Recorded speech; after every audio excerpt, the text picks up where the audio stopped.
That's right. Hello. Good morning and welcome to the broadcast. Welcome to the Jeff Gerstmann Show. I'm Jeff Gerstmann. Weird how that works.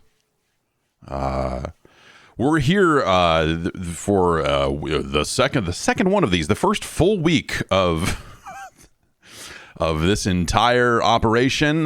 Thanks everyone for everything over the last week. It's been overwhelming. It's been really tremendous. And yeah, wow. It's been really great. So it's been a really crazy week also. I mean, this is kind of the kind of stand-in surrogate E3 week sort of stuff with our presentations and trailers, and I went and played some video games in person, which was very weird and very cool. Driving into downtown Los Angeles and figuring out that whole situation was I haven't really been a lot of places over the last year, so I was like, okay, yeah, drive a car, take a drive in, do my thing here, figure out traffic. You know, it was on the weekend, so it wasn't too bad getting in and out and all that sort of stuff. And then yeah, it's been on top of everything else. The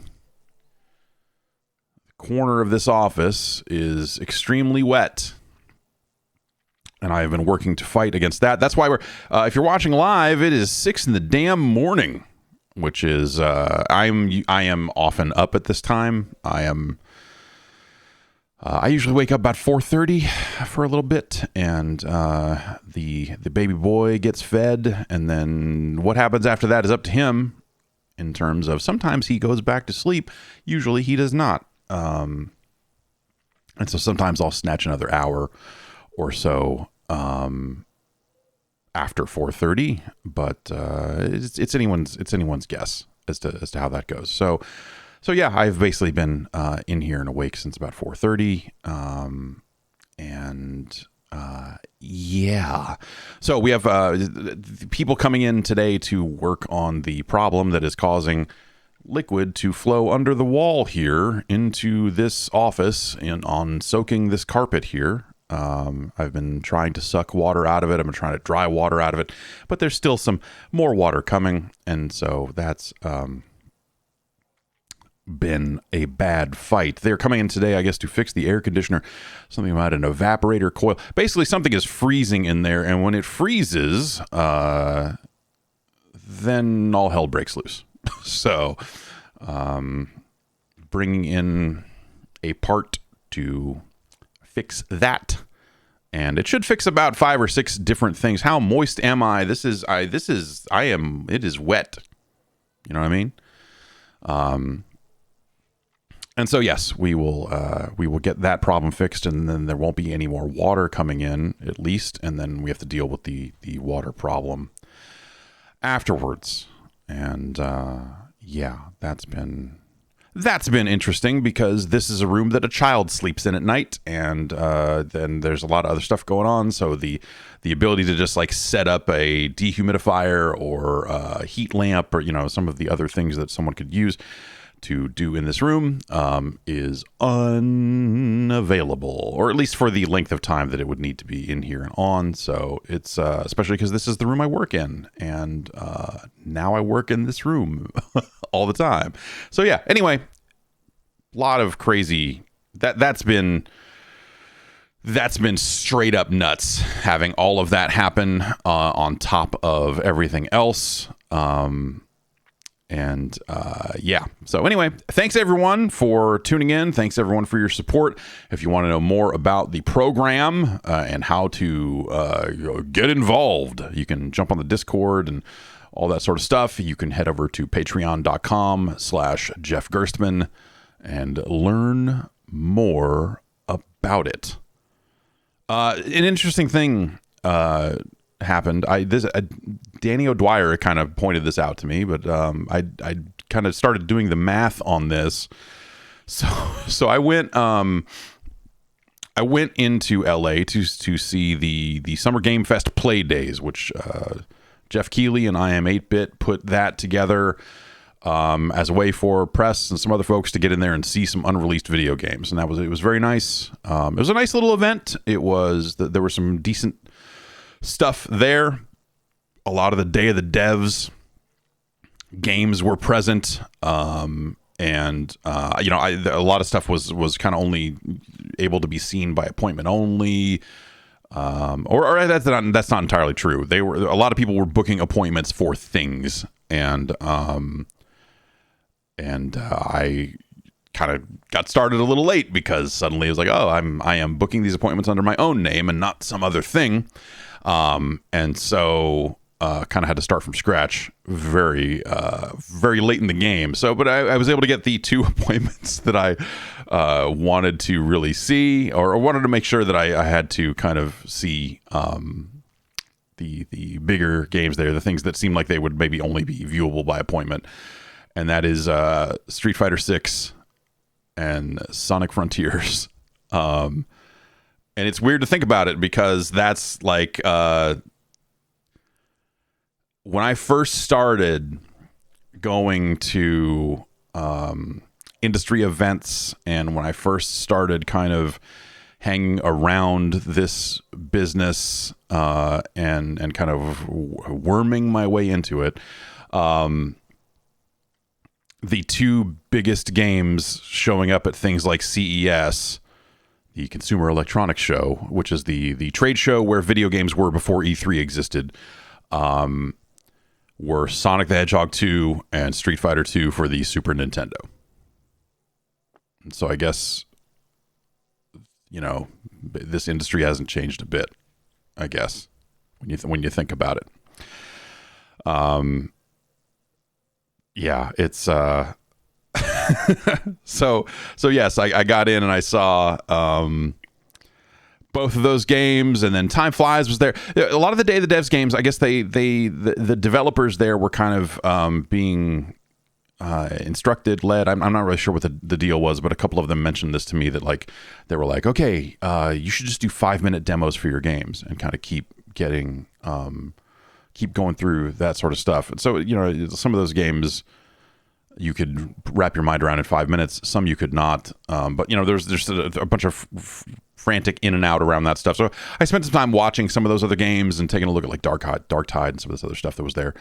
But I checked out the 2 games I had appointments to see, and then kind of like talked to folks who were there. Ran into Greg Miller, talked to Keighley for a while. Victor Lucas was around, a handful of Andrea Renee from What's Good Games was there, just kind of able to kind of catch up with people in person about stuff and everything that's happened over the last week, over the last year, whatever you want to call it, all that sort of stuff. And so that was good. And yeah, so I don't know. Why don't we take a quick break, and we'll come back, and then let's just talk about Sonic Frontiers on the other end of this break. How about it, huh? All right. Hold tight. Hey, if you're like me, you've been eating an increasing amount of trash over the last couple of years. The stress of everything, having a kid and the schedules being crazy. It's easier and easier these days, I'm finding, maybe you're with me on this, to just eat the quickest, trashiest, most garbage thing possible. But, it doesn't have to be that way. You can eat better, especially at breakfast time. The most important meal of the day, they call it. A healthy breakfast. It's the sort of thing that kind of gets you started, get you moving, all that other stuff. But sometimes it's just hard for me to get away from the stuff that I love, which is not ever good for me. And now there is an answer. It's Magic Spoon. Magic Spoon has the flavors you love, but without all the bad stuff. That's right. Magic Spoon is breakfast cereal, and they come in multiple flavors. They've got a variety pack. In fact, you can just get a straight up variety. The 4 flavors in the variety pack: cocoa, fruity, frosted, and peanut butter. Now, these are designed to taste like proper ass breakfast cereal, the real thing. But this pack has 0 grams of sugar, 13 or 14 grams of protein, and only 4 net grams of carbs. And it's only got 140 calories per serving.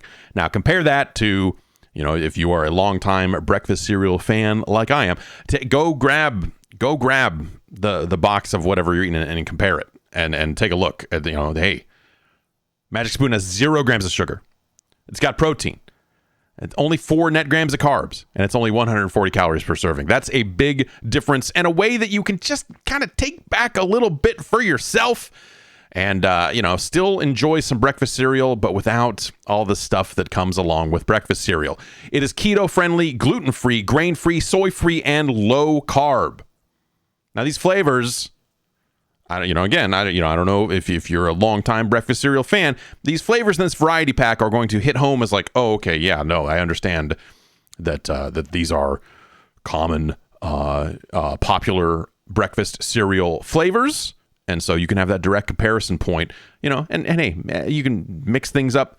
I've been known to drizzle a little frosted over the top of whatever I've got going on, just across the top, a light dusting, if you will. And, you can kind of just do your thing. It's the magic of the variety pack, is you can just kind of do whatever.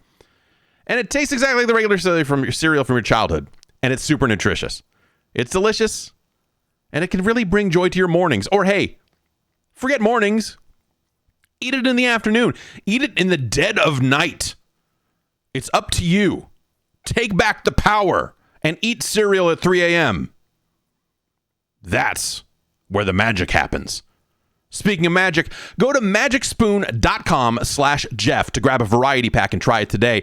And make sure to use the promo code Jeff at checkout to save $5 off your order. And Magic Spoon is so confident in their product, it's backed with a 100% happiness guarantee. So if you don't like it for any reason, they'll refund your money, no questions asked. Remember, get your next delicious bowl of guilt-free cereal at magicspoon.com/Jeff and use the code Jeff to save $5 off. And thanks to Magic Spoon for sponsoring this episode. All right, we're back. Okay. With that business out of the way, why don't we get into some video games? Sonic Frontiers, it's a video game. There you go. Breaking news. This was the one game that was at the event that seemed to have an embargo on it. And so it was funny because they had, like people were walking around because, it's like the first time people have been to anything in like 2 years. So everyone's going like, and I have this video as well, and I'll put it up. Maybe we'll talk about it. Let's show it later this week. Everyone is walking around with a camera, with their phone or whatever, just like filming, like, here's what this event looks like. And then you get to the Sonic Frontiers kiosk and you've got people going like, and trying to get you to not film it or show it or anything like that because they were the one thing there that they had people signing NDAs for. And, which is funny because like they also were very much like, this is appointment only. and you need to have your point, but it was sitting out there. It's maybe the one thing that you go like, someone should have maybe thought this aspect of this through, because people who didn't sign the NDA were just like filming the show floor and then posting shots, and then they were like, so I know over the weekend there were people like zooming in on images going, what is that? We need to see Sonic. What is it? We need to look at this. And so it just led to a game that has already been under a weird level of scrutiny got even weirder because of that. And so Monday they started letting people talk about some of the Sonic Frontiers stuff, and it is an open world game. It is they are putting So I guess I am probably going to be the person who is like somewhat more interested in Sonic Frontiers, because honestly, you couldn't do worse than just making another fucking Sonic the Hedgehog game. So at least they are doing something else. At least they are trying to do something a little different. And with the kind of like 3D Sonic thing. So at least there is some ambition there to do something else with a 3D Sonic game. So what they've made is, let's see, I don't know. There's a couple of very large enemies that you kind of look at and go like, oh, is that like a Shadow of the Colossus style encounter here? Like maybe not.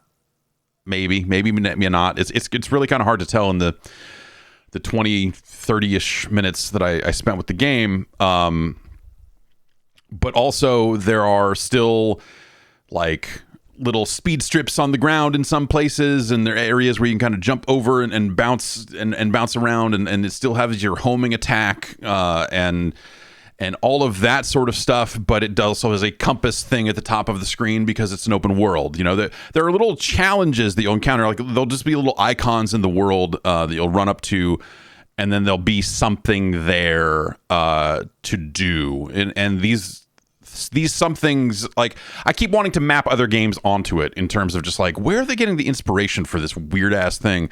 And maybe it's like really you don't go inside of anything to do this stuff. It's all just kind of sitting there in the world. But you know, are they meant to be like very basic, high level takes on like the Breath of the Wild shrines? There's one that like okay, this, and again, these are all early game things, so they're not going to be difficult or especially engaging, right? So Sonic will, there's like a button, and then there's a grid, and you run up to the button, and then a square of panels on the grid light up, and then you carefully walk around the square to touch all of the lit up panels without stepping off of it, and then you get some stuff, and then you've completed the shrine. And when you complete these tasks, it then shows you the open world map, and then fills in an extra little part of the map, so things kind of expand out a little bit from there. And yeah, I don't know, these were all very simple, and eventually, you know, you kind of get into that, and it shows you a skill tree. The first thing you unlock, I believe the name of it is Cyber.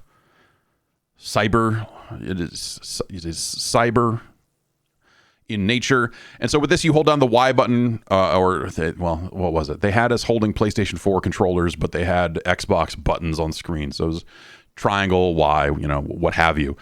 And when you hold that button down and move, you leave a trail behind you. And so when you are leaving that trail behind you, you can run in a circle, and then anything inside your circle that you created takes damage or is activated or whatever. So there, you know, I found an area, an item a little bit later on that was like, oh, here's a tiny little platform here, and when I run around it holding down the button, and that activates it, and then it lifts up in the air, and then that lets me run up the side of it and get up to a higher place and do stuff up there. I'll say that none of this felt especially good, you know, because Sonic, if you think about Sonic the Hedgehog and Sonic character movement, Sonic is not really built for fine detail and light touch movement, right? Like Sonic is just like, okay, I'm going to start stepping in a direction and eventually start going fast. And so any kind of like light movement about like, oh, I've got to walk around this grid very carefully, and if I step off it, I have to start over again. or hey, I need to draw this circle just in such a way that it raises this platform, and then I need to line up with the platform and do this. Like the character movement feels terrible for that sort of movement. When you're like, okay, I need to point in this direction and go, and I need to go as fast as I can. It's, hey, you can do that. It's Sonic. The bumpers will kind of jut you left or right to kind of let you,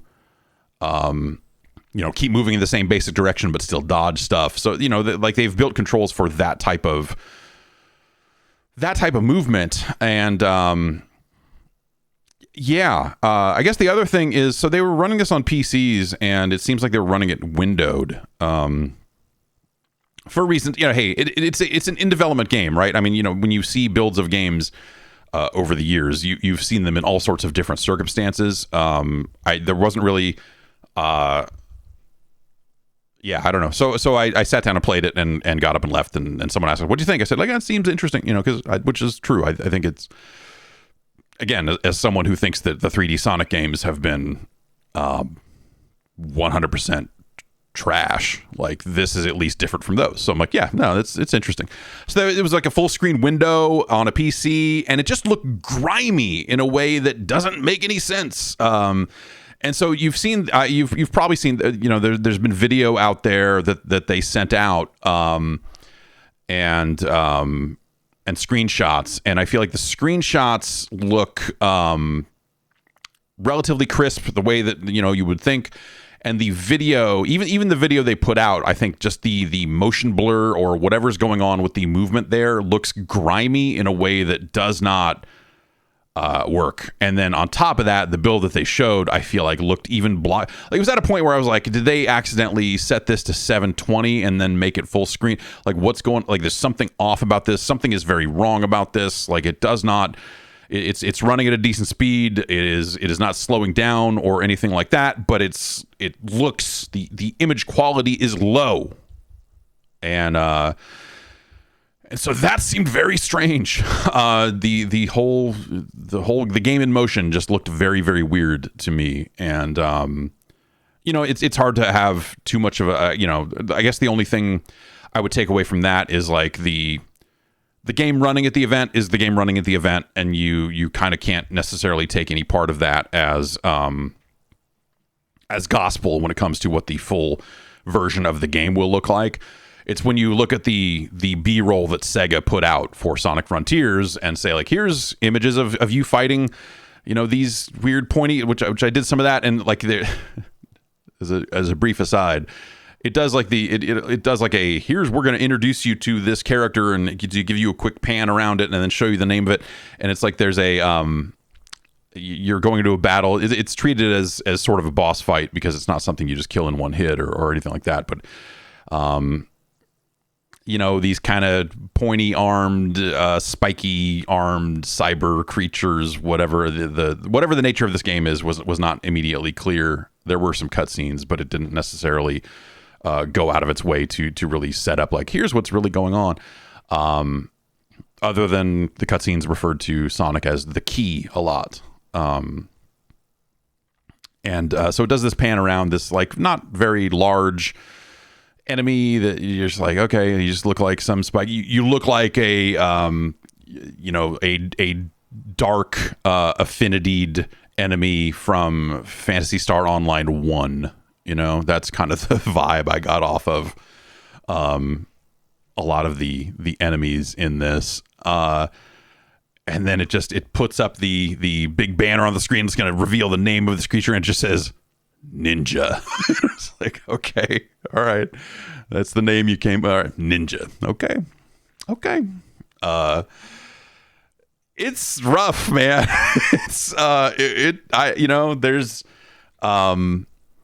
there's more to the game. It's a pretty short demo, obviously, and you're as you're beating these things, you're collecting little gears. There's like 4 or 5 different things you're collecting. You're collecting little spiky hearts that let you free Amy. and you're collecting these little gears that you put into these portals that will then open up the portals, and there's stuff there. And yeah, it's a strange thing. You know, it has a skill tree. There's some skills on the skill tree that are unlocked by story progress. And then there are others that are just like, hey, as you're kind of, you know, working your way through the skill tree and all this other stuff, you're opening up kind of some different moves and abilities there. I think the thing I'll say I liked about it is when you're on the loading screens, kind of transitioning from kind of one portion of the game to another, it opens up this kind of like training mode thing where it's like, hey, did you know you could do this? And it's like, you can double jump and then dash in the air and then do a drop roll, and then that'll make you roll a little bit, and then you could run up this wall and then jump off the wall and do another. You know, like it's kind of like training you, like, here's how to string these moves together. And that was useful because there were areas where it's just like I'm jumping off of the side of the world and there's a platform there, and then I'm realizing like, the dash is really the distance on the double jump or this, or, you know, like I missed a lot of jumps in the open world because it was like, okay, I don't get how I boost forward. I don't, you know, how I reliably make these things happen. And so having that little training mode there, you know, which is almost in like a fighting game style, like very empty room, kind of like, here's some obstacles and some rings and jump and cross, and it's like almost like a side view sort of thing. There was a part of me that was like, man, they should have made the game more like this. But yeah, I don't know. Have they? So I know there's been a big, well, I don't know how big, right? The stories going around have been like, you need to delay this game and take it and have it go on a lot longer. You need to put more time into this. This looks like shit. You need to delay it. And people are going like, yes, we got the power. We changed Sonic in the movie, and now we can do anything. No, you can't. I think the only way to send a message to this dev team is going to be, if you don't think this game is good, don't buy it. But, you know, again, who knows, right? I mean, who knows how old this build is? Perhaps this game comes out and it's the game of the year, and we'll all be eating crow then, right? Right? Yeah, well, that might seem a little far-fetched. I don't know. It's I guess I'll say like the things I saw in this game, the time I spent playing the game, I don't know that necessarily like having a lot more time to develop it is going to get it where it needs to go. At least for the people that are calling for that, you know.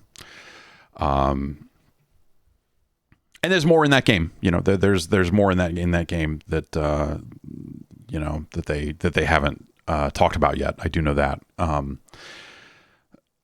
maybe that'll turn it around for people. Maybe then people will go like, okay, now I'm in. But yeah, I don't know. It's Sonic Frontiers is it just struck me as a little bizarre. It struck me as a very, also like the build itself just seemed a little odd.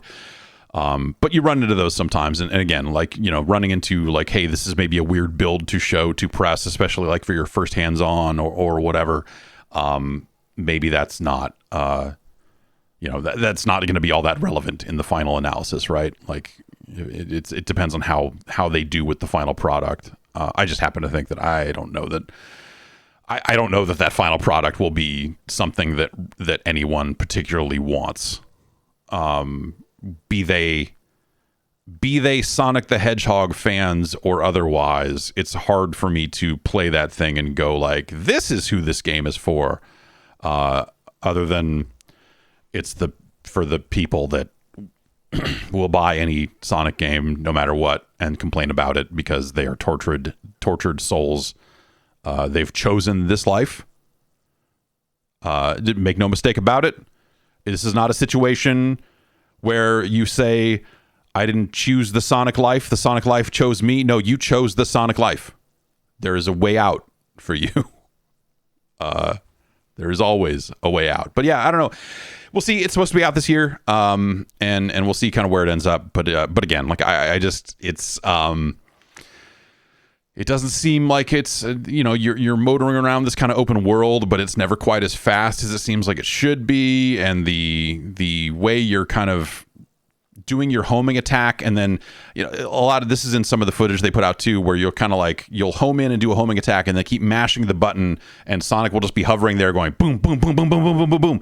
And then it's your job to jump away before they wind up and attack back. And you know what? This is a dumb thing. In the grand scheme of things, maybe this doesn't matter. In the grand scheme of like things about Sonic Frontiers that I just go like, man.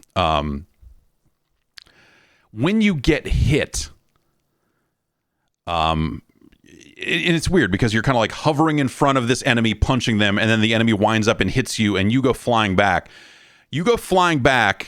And then you land, and then the rings come out, which makes sense from a gameplay perspective, because if the rings all show up right where the enemy is, then collecting them would be harder. You kind of have to run back into danger, all that other stuff. But I am used to when Sonic gets hit, the rings come out. And so having it be this weird, deliberate, like, boom, fly away, land, rings, and then it makes the noise, and then it does all that stuff. It just, it seems off. A lot of it seems off, I guess I'll say. In terms of a modern video game, I'm not going to sit here and say, as an expert in 3D Sonic games, it's this and this and this and this and this. But I am going to say, as someone who has not liked, I'm going to go ahead and say any 3D Sonic game ever.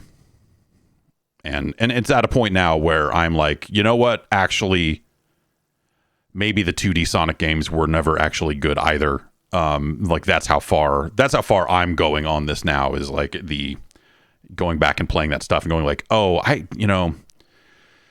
maybe Sonic was a time and a place thing, and maybe those games are not actually worth going back to.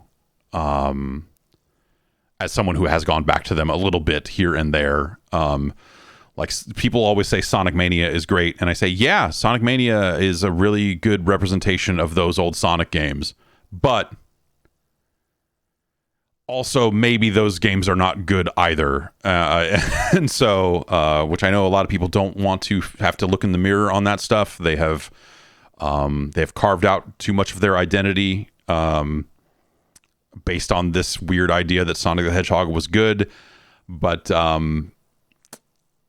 again, it's never too late to get out. We can go to deprogramming. We can figure something out here. Anyway, Sonic Frontiers. It's due out this year. The other game I went and saw was Street Fighter 6, and this build had 4 characters in it and was basically built for one-on-one play against the CPU. Or another person. They had kind of a mix of stations set up there, and the station I had, I pretty much I played a lot of it with a gamepad out of curiosity, and then obviously playing it with a fight stick, you're like, yep, it's a fight stick. Plays exactly like you want. I played most of my rounds in the classic control scheme because they have a new modern control scheme. That looking at there's, if you go to streetfighter.com and dig in, they have a page in there that literally lists every single system in the game, how the meters work, and what the kind of modern control scheme does. And really you look at it and it's a very good introduction to what their thinking is on the game. And so what easy operation mode does, which they should just call it EO mode. Let's go back. Let's call it easy operation. Basically, instead of 6 attack buttons, you're going down to 3, like a light, medium, and heavy. And then your 4th button, which is triangle, on the gamepad, is a special button. So tapping that, for example, with Ryu will get you a fireball. Forward and the button is a dragon punch. Back and the button is a hurricane kick, and I believe down and the button is like his weird half circle forward kick, kind of big kick thing, whatever the heck that thing is called. You can still do specials. So with that, you kind of lose the ability to set the strength of those moves, because if you hit light punch and do a dragon punch, it's much lower than if you hit fierce and all that sort of stuff. I think you just get mediums. I didn't measure it, but yeah. So they've kind of tried to reduce those inputs to make more people able to do those moves. When I first started playing Street Fighter 2, it took me 6 months or so before I could reliably do a dragon punch, and so. I think it's a decent idea. But I don't, I think people will worry like, oh, this is going to give players such an advantage. This is going to be, that's always the worry about this sort of stuff. At least it was back when Capcom versus SNK 2 Easy Operation was coming out, EO, that was the worry, right? It was like, okay, because on that one, I think they mapped it so the right stick would do specials. You tap up, you tap forward, whatever. But it's a good way to get in and kind of like just mess with the game mechanics. Some of the meter moves require you to hit 2 buttons of the same strength. So like throw is both lights, parry is both mediums, and your drive impact is both heavies. They map those to shoulder buttons in the kind of standard, in the modern controls mode. So you can do all that stuff separately. And yeah, you can still select a strength for your specials by doing the inputs with the. So if you do a quarter circle forward and hit light attack, it does a light fireball, stuff like that. We'll see what happens with different characters as that stuff gets mapped to kind of different characters' move sets and all this other stuff. I think the concern people had is like, if you end up with Guile, who is a charge character and is supposed to only be able to throw out sonic booms at a specific rate, all that other stuff. Like, I think that's the Guile was not in the build, so I was not able to try that specific thing. I should have tried it with Chun-Li now that I'm thinking this out. But yes, I did also see someone in the chat saying that charge moves still require charge. That might be the case, or like it may prevent you from doing them as often as just slamming the button. I don't think this mode is especially useful. Well, I don't know. We'll see. Again, like it's not a mode I would need. So it's not for me. And so playing, I played a couple of matches with the modern controls and was like, this, I don't know, this doesn't feel as like smooth. I was left feeling like it could have been more. I was left feeling like, oh, they could maybe do more with this. Oh, the other thing they did is they added some auto combos. So if you hold down R2 and mash out any one of your 3 attack buttons, it will do a little bit of a little combo. These are not big, long anime game combos. This is not the auto combo. When you think about auto combos, I think many of them have appeared in fighting games that are, the big anime fighting games, slam button, nine attack string, like all this other stuff. This is more like, oh, you can get like a 2-in-1 out of this, or, you can get 3 attacks into a, two normals into a special, whatever, just real, straightforward stuff. None of it seemed like game breaking, but it seemed good for, again, I think players who need that stuff, it'll be fine for them. But again, I guess like playing it and playing a bunch of Street Fighter 6 and then playing with that mode, there was a part of me that was like, is there, and I can't think of a way to actually improve it now that I'm saying this out loud, but like I definitely was left going like, I wonder if this could be, if they could do a little bit more for new players here. but maybe that's how they keep it balanced, right? It definitely doesn't play the game for you. Anyone worried that like someone's going to pick modern controls and then come in and slam this stuff out, it's not going to. I really don't think it's going to be a major difference. No one's going to go win a tournament with modern controls. Though I'd be interested to see a modern controls only tournament. That would be a fascinating thing to see. If they could be like, hey, we got all these newer players together and we'll get them to use all that other stuff.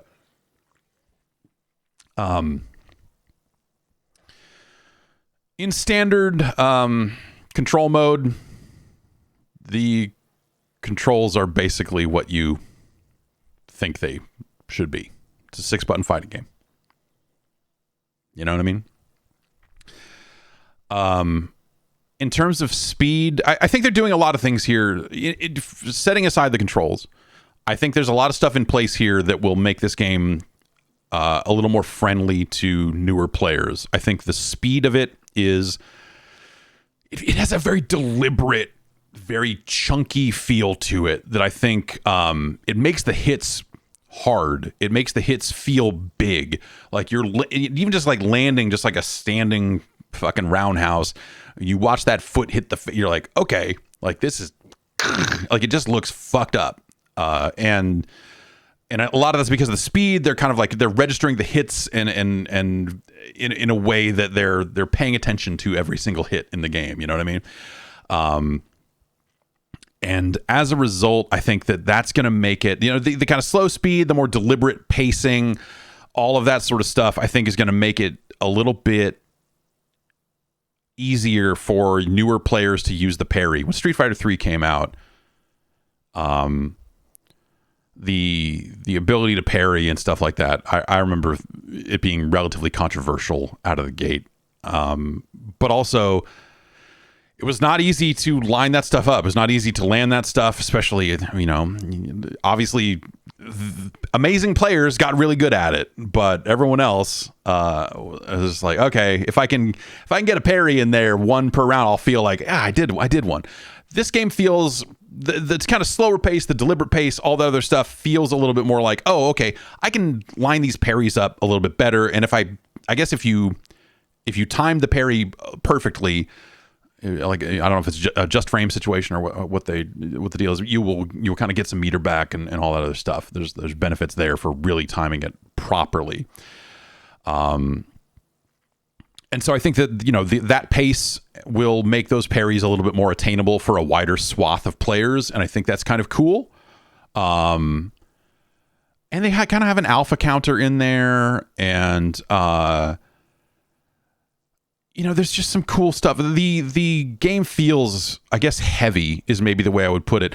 Some games, I mean, at one end of the scale, you've got like your Virtua Fighter style jumps, right? The whoosh, boom, and Street Fighter 6 feels like the opposite of that. Like you are up and down real quick. And to the point where, like, when I first picked up the game, when I first started playing it and just trying to just jump in on the CPU over and over again, and just like landing, jumping roundhouses and shit like that, like I was hitting the button too late, and I would land before the foot was out, because it just like there's just such a deliberate pace to it, but also there's such a heft to the jumps that like I had to kind of just like readjust my timing for a lot of that stuff. And I think all of that fits into the feel and the look of the game that they're going for, in terms of just like, here's this like slower, heavier game that is I think that will help it kind of have somewhat wider appeal, because I think it'll give more players more time to think about what they're doing and all that sort of stuff. But also I think it makes the game feel like, it makes the attacks feel more meaningful. Like every single thing that lands, you're like, okay, this seems like a big hit. This seems like a big deal. All that sort of stuff. And And so I just think from a presentational approach and all that sort of stuff, like they've done a really good job there of just making the game look like they're fighting. As weird as that sounds, I think there are plenty of games that, have like really just weak looking hits, and that's fine. And they might still be fun to play and all that sort of stuff. But there's something about this that really stands out, and I think it's partially because of the way those hits land. And I definitely came out of it appreciating that. I think the meter stuff, and this is stuff, when you go to their website and look through the systems and stuff like that, if you've played quite a bit of any other Street Fighter, I think it's very easy to look at what they've built and kind of understand it. You start with a full meter of I guess like a drive meter, the exact name of it. And that powers a bunch of different things. So your EX moves, your overdrive moves, I think they're calling them now, that comes out of that meter and not your bottom of the screen meter. Your parries, you can't just sit there and parry forever because you'll burn that meter out. Your kind of alpha counter style stuff, all that stuff comes out of that meter. There's a dash you can do you can like cancel into a dash, and if you cancel out of a good parry, then it only takes one block of that meter. If you just cancel out of whatever, it ends up taking more. And I don't know, it's interesting. And when you burn that meter out, it does eventually come back. But you are left in a burnout state where you are a little more vulnerable to some other stuff. Your character like changes, like there's a color effect that like your character looks fucking worn out for a little bit, like Little Mac with no hearts. Or something, you can still attack. It's not like Punch-Out. You can still attack, but it kind of reminded me of that a little bit. Ryu and Chun-Li are in that thing. Chun-Li has air legs, and I think that's always a super fun thing. I think that it's a quarter circle forward with kick, I think, for air legs, and she will hover a little bit on it, which it seems like it would be fun for, like, you can jump in, and when people think you're going to do a thing, you do air legs and delay your landing. But I don't know, you're also just setting yourself up to get fucking anti-aired when you fuck that up, because which is probably how it will go for me. New characters, Luke was in it. Well, I guess Luke's not a new character anymore, right? Luke seems interesting, and he has sort of a Dragon Punch-ish sort of thing. He's got a dashing fist. No, he's Luke seems like a douchebag. Like the everyone's favorite Street Fighter, Luke. There he is. The description that they have written for him is like they're setting you up to hate this fucking guy out of the gate. They have likes and dislikes for the characters, and all that stuff shows on the kind of fight setup screen, or when you're picking a character. When you're picking a character, it says like, Luke likes traveling, PC games, and wacky t-shirts. He hates horror games.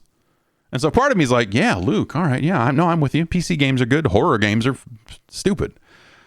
But also, Luke is a contractor for a PMC. Luke uses his elite military background to teach mixed martial arts. His days off are spent eating junk food, playing video games, and fighting, but make no mistake, Luke plays to win. I don't know. I don't get the PMC vibe off of him, but yeah, I guess he's just a fucking mercenary. So, I don't know. Fuck Luke, I guess. And then we've got Jamie, and they just straight up reference Yin and Yang. He's a Yin and Yang fan. So like, I guess maybe like a Sakura for Yin and Yang. His likes are Yin, Yang, dancing, and his grandmother. He hates getting lectured and arrogance. And so he's a drunken fighter sort of thing.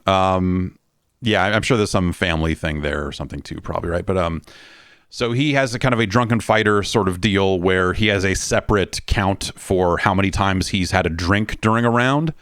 And if you can get him to drunk times 4, when it's like it's down and punch to drink, so you can kind of just drink anytime. And when you get him to level 4 drunk, and I think they're out there saying it's not alcohol, it's a special beverage. Like, okay, fine, whatever. It's whatever. They'll slap an energy drink logo on that thing before too long, right? Yes, it's lean. It's dirty Sprite. When you drop a 4 in it, and Jamie gets a 4 in him, so basically once you hit level 4, he kind of just, his hair drops down. He gets, he takes on a bit of a different look, and a lot of his moves will kind of have additional properties. They'll land some different hits. He has kind of a chain dash punch of like quarter circle punch, and then forward and punch, or quarter circle and punch, and then forward and kick. And on the forward kick, he will drink at the end of that. That's it. Yes, no, yes. The Tweens in the chat is saying there should be a level 5 where it becomes completely unusable. If you drink at level 4, it doesn't do anything. And I don't know if the drinks dissipate. So maybe if that's a situation where like it'll just maintain. You got to maintain, dog. You got to stay at level 4. Or what the actual deal is with there if the drinks wear off. But basically, then I think even just like round to round, it resets you back to 0 drinks. So,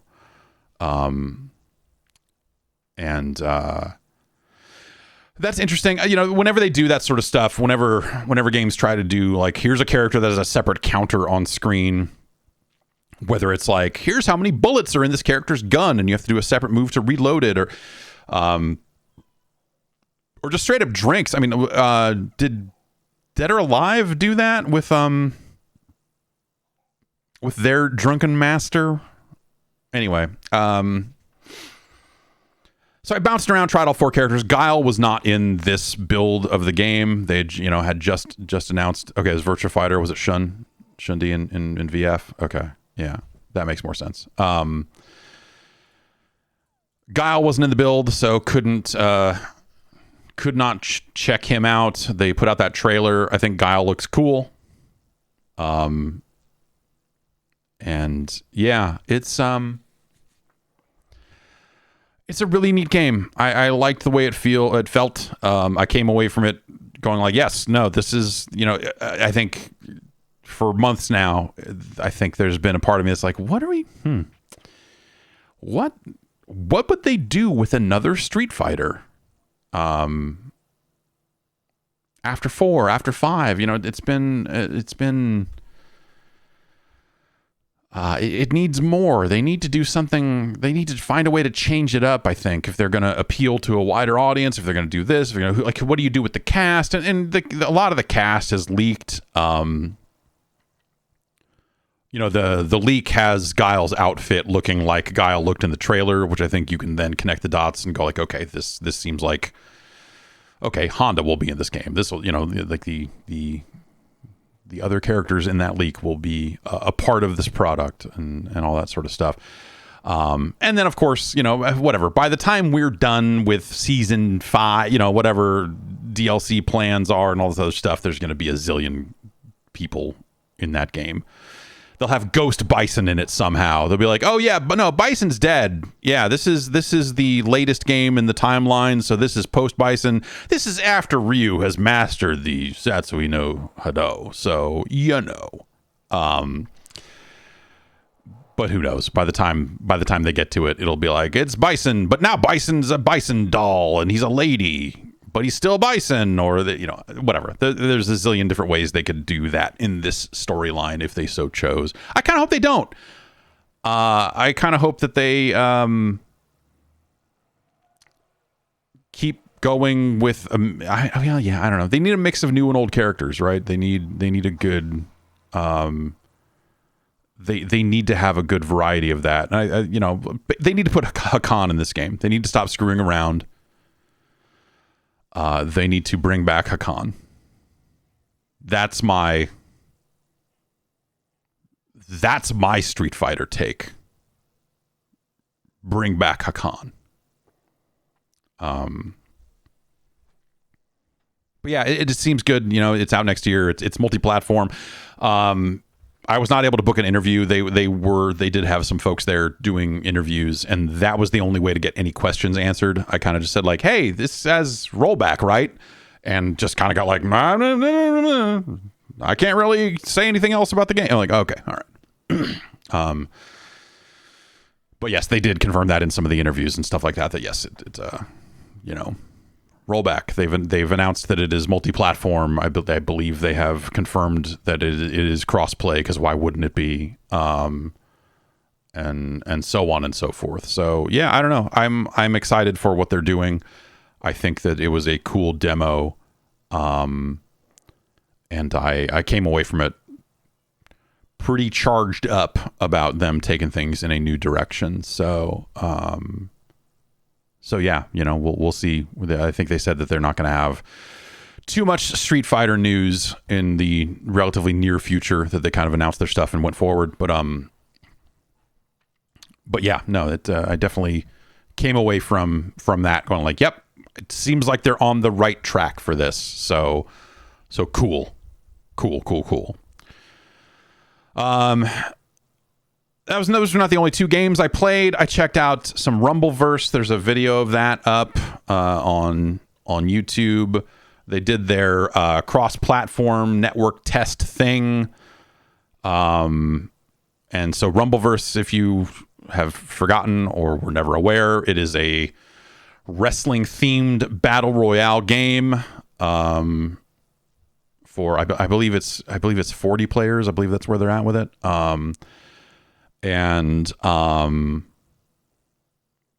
Gosh, so it's wrestling themed, but it's not necessarily like the full control set of a wrestling game. You know, you've got a light attack, you've got a heavy attack. You can charge up the heavy attack to do grabs. You can. But really it's about like a city full of tall buildings, and you can jump off the tall buildings and like just drop a fucking elbow on somebody if you can line it up right, and that feels real good. You pick up weapons, you pick up chicken to recover health and store it in your inventory, and then run around a corner and sneakily eat all the chicken in your inventory and all this sort of stuff. It's got a very cartoony look to it. But it's another situation where it's like the hits, when they hit hard, look very cool. And that moment of like, there's a few different ones, you know, but they all involve fucking people up, involving a tall building, whether that's you lining up an elbow drop, jumping off of a building, or you can get like a spear, like a diving tackle, or you can end up with like a big suplex or something like that. And just the idea of just like you're grabbing someone and suplexing them off of a skyscraper onto the ground is fucking cool. It's a cool fucking game. And so they ran a 24-hour test for this. I guess they're going to run another one in July.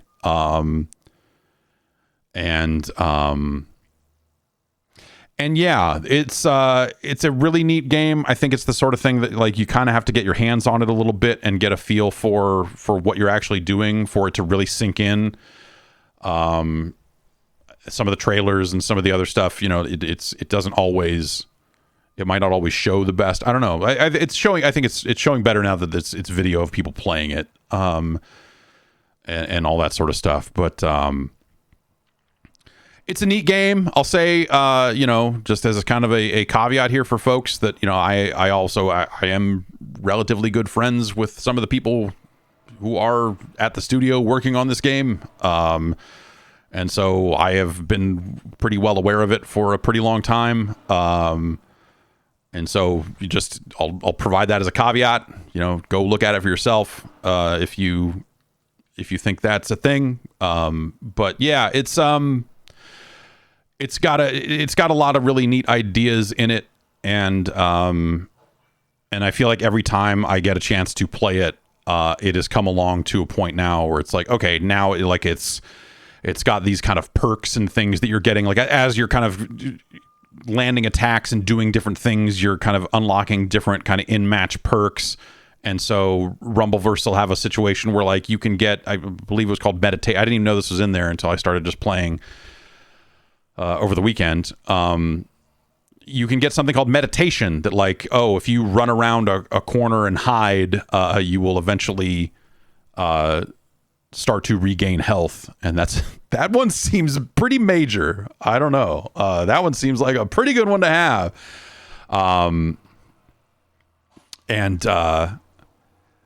Yeah, it's cool. I don't know. I want like to see, you know, and it's a free to play game, so it's going to be cosmetics and battle pass and all that sort of stuff. I kind of want to see where they go with the cosmetics and where they go with kind of like, oh, can you buy, because everyone kind of has the same kind of super attack right now. You know, when you fill up a meter, you can choose to use it for a super. You know, everyone kind of has a pretty similar kind of spinning pile drivery kind of thing in it. And it's the sort of thing you look at and go like, I feel like I should be able to have different moves here, different styles of moves or whatever, you know, because the part of creating a wrestler, part of a wrestler's kind of personality is what that wrestler's finisher is, right? And you can equip different moves. So you'll find books and equip moves to different slots. And so that's why you'll get stuff like super kicks and, you know, stone cold stunners and the eject shot from Final Fantasy X, weirdly enough, which is, and hey, it's the best game that move has ever been in. How about that? You know, you 100 hand slaps and different kind of attacks and stuff like that you can equip to your 2 slots. And so you kind of get some variety there, but it's something about the ability to customize your finishing move in some way, I think would be kind of cool there. And yeah, this is from this is from Iron Galaxy, and they made Killer Instinct, and they have a lot of people over there that have spent a very long time thinking about fighting games. And so while this is not a fighting game, but you see elements of it where the kind of rock paper scissors nature of what beats what, in terms of like, oh, if they're blocking, then throw them. If they're not blocking, hit them with this. On wake up, you can do this or this or this or this. And there are different situations to do those sorts of things. And you know, there are guessing games involved about like, oh, this person did this, but I did this, so I stuffed them, and that was good for me, or vice versa. There, you see a lot of the elements of like things that would be in a fighting game in this kind of open world melee run around kind of deal. And yeah, I don't know. I think it's very appealing. And people should check it out. I guess they're, like I said, I think they're going to do one more playtest next month. These playtests have all been very short, which I'm assuming that means they're actually, I did not ask, like, why, hey, maybe do a full weekend, maybe give people a couple of days to check it out. But, you know, maybe they're actually really actual testing things, and they just need to do it for a day to get what they need. I don't actually know.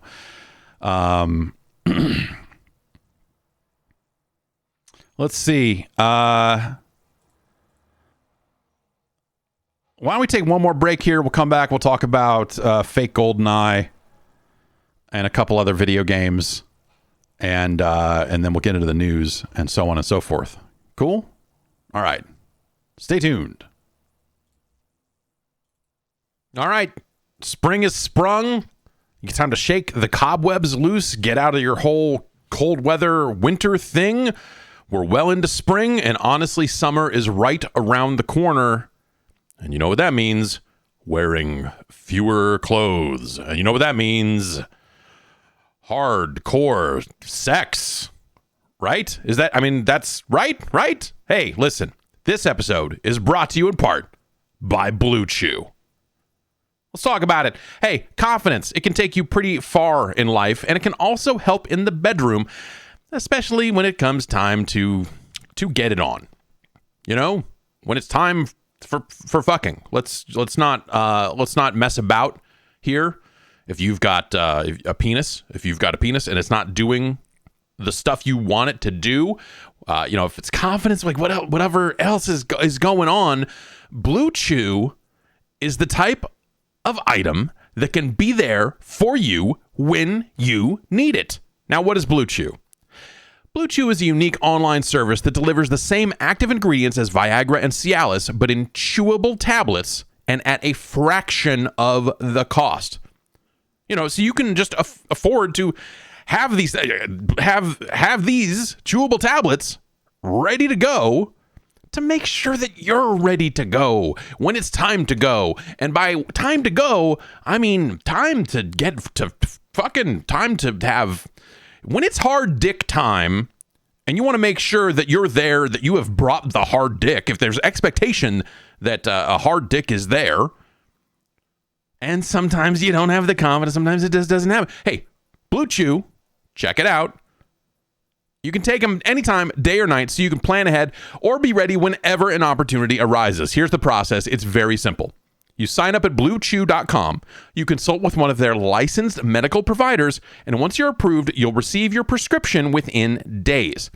And the best part, all of this is done online. You don't need to go to the doctor, have a bunch of weird conversations, you don't have to go wait in line at the pharmacy, all this other stuff. Blue Chew's tablets are made in the USA, and they're prepared and shipped direct to your door in a discreet package. But maybe you won't have a discreet package when Blue Chew comes to town. You know what I mean? You know what I mean?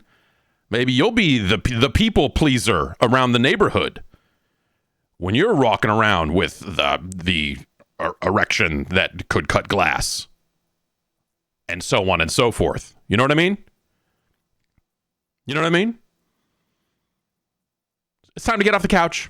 It's time to get back to work. And by get back to work, I mean get back on the couch and get to fucking on that couch. Hey, look, wherever you want to do it. The back seat of a car, if you're into that whole thing, that's a viable location.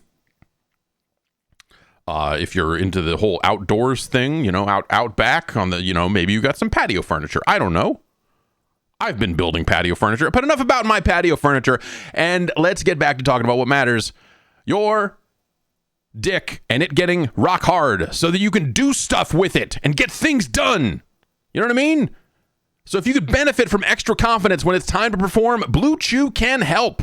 And there's a special deal now for you listening to this program right now. You can try Blue Chew for free when you use our promo code Jeff at checkout. You just pay $5 shipping. That's bluechew.com. The promo code is Jeff to receive your first month free. Visit bluechew.com for more details and important safety information. And we thank Blue Chew for sponsoring the podcast. And we're back. All right, let's see here. Agent 64: Spies Never Die. This was a game. This was shown over the course of the weekend of announcements and trailers and all this other stuff. And Agent 64: Spies Never Die is it's a GoldenEye.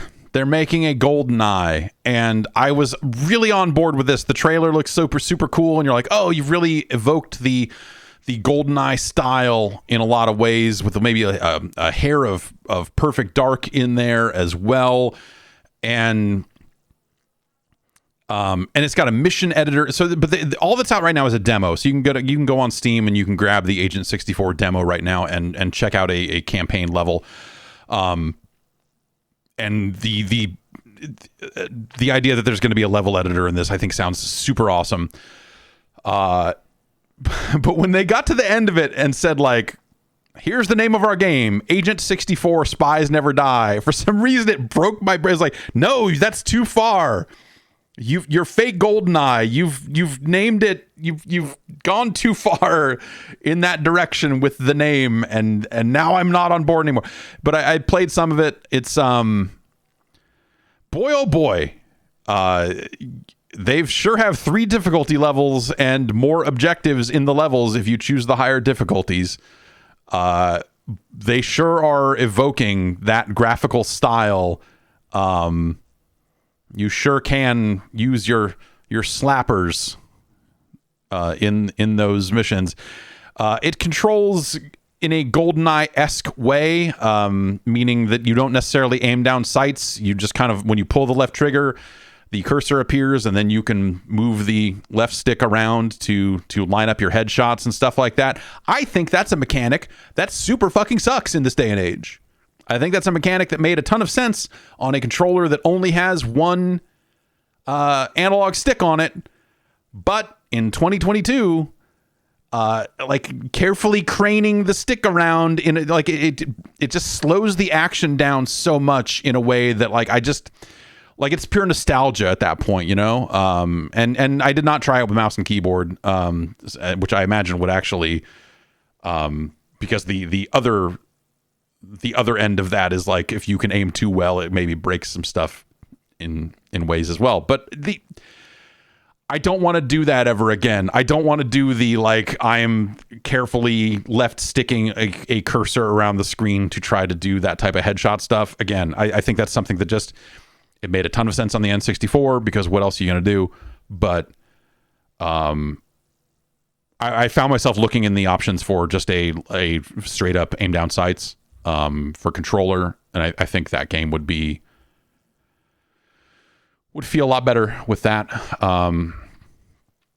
But then it wouldn't be GoldenEye. I think that's the line that the very careful line they're going to have to ride is like, yeah, that's why you play with two controllers. Yeah, no, I know. That's the true nightmare is holding two N64 controllers at the same time to try to do all of that, right? That's absolute insanity. But yeah, you know, they went ahead and made themselves a GoldenEye, and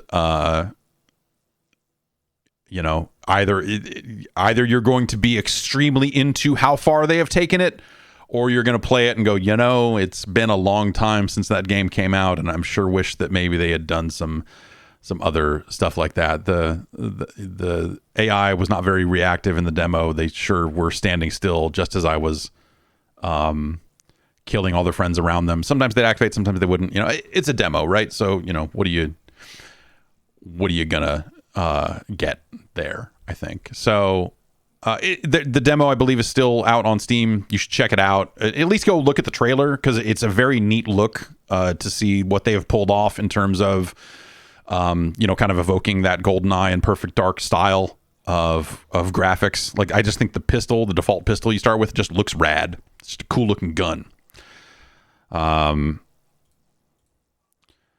Dalton in the Discord recommended a game called 20 Minutes Till Dawn, which has been out for a little bit, but I had not seen it. Had a little bit of stuff going on. And 20 Minutes Till Dawn is like, okay, what if you had Vampire Survivors, but you could shoot? But you could control how you shoot and when you shoot and all of that sort of stuff.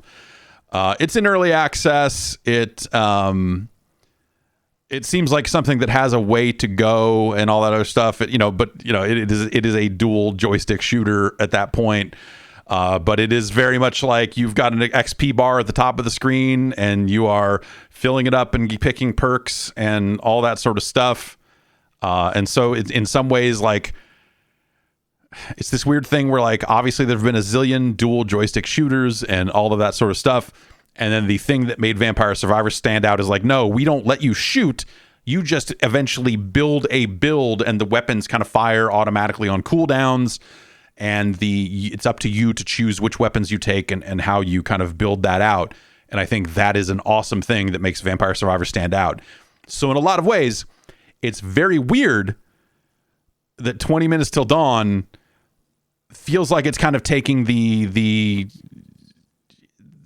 basic structure of Vampire Survivor and kind of turning it back into a more active shooter, where you're picking stuff like, it becomes more Crimson Lands at that point, which, you know, again, I am a big time fan of Crimson Land. It's an amazing shooter. It's a super fun shooter. It's very old. I've loved it for probably decades now.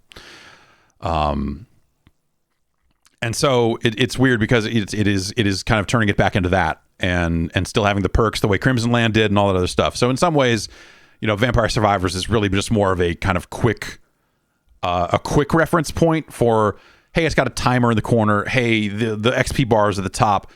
But a lot of what it's doing is just it's a Crimson Land with a unique kind of visual style.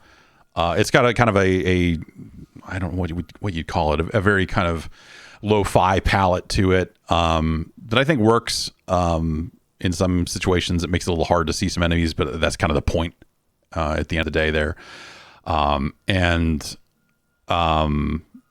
Multiple characters with starting guns and all this other stuff, so you kind of have different reasons to go back in and find different weapons and unlock different stuff and all of that. But yeah, as a longtime fan of Crimson Land, that kind of dual joystick shooter with perks and abilities and that sort of stuff, it was cool to see. It's just weird to think that like it feels visually inspired by Vampire Survivor in some ways when you go like, oh well, Vampire Survivor, the whole point there was that they stripped out all that shooting. But yeah, that was a neat looking game. I came away from that going like, yeah, I'll play more of this when they put a little bit more into it. It's 20 minutes till dawn. It's on Steam now. Last game here, we'll get into the news. Gravatar Recharged. I've been continually looking at these Atari reboots, these Atari remakes of their kind of classic arcade games. They did Black Widow. They've done a handful of different ones. There's Missile Command Recharged was originally on phones. I believe Gravatar here, I believe it was a timed exclusive on the Atari console. Which I'd be very curious to know how many copies that version sold before it came out on Steam and some of these other platforms. Gravatar, if you my reference point for Gravatar is not going to help people who don't know what Gravatar is. Gravatar is a Lunar Lander-esque game in some ways, where you are kind of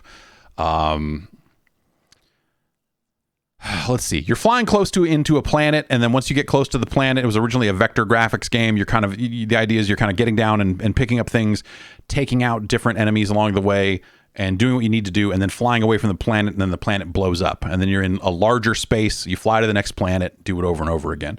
This is still that, but with a relatively different style, and it doesn't feel like the gravity and the kind of like when you hit thrust and when you kind of float and when you let gravity kind of suck you to the planet and some of that different things. The movement of original Gravatar was kind of the thing that made it stand out.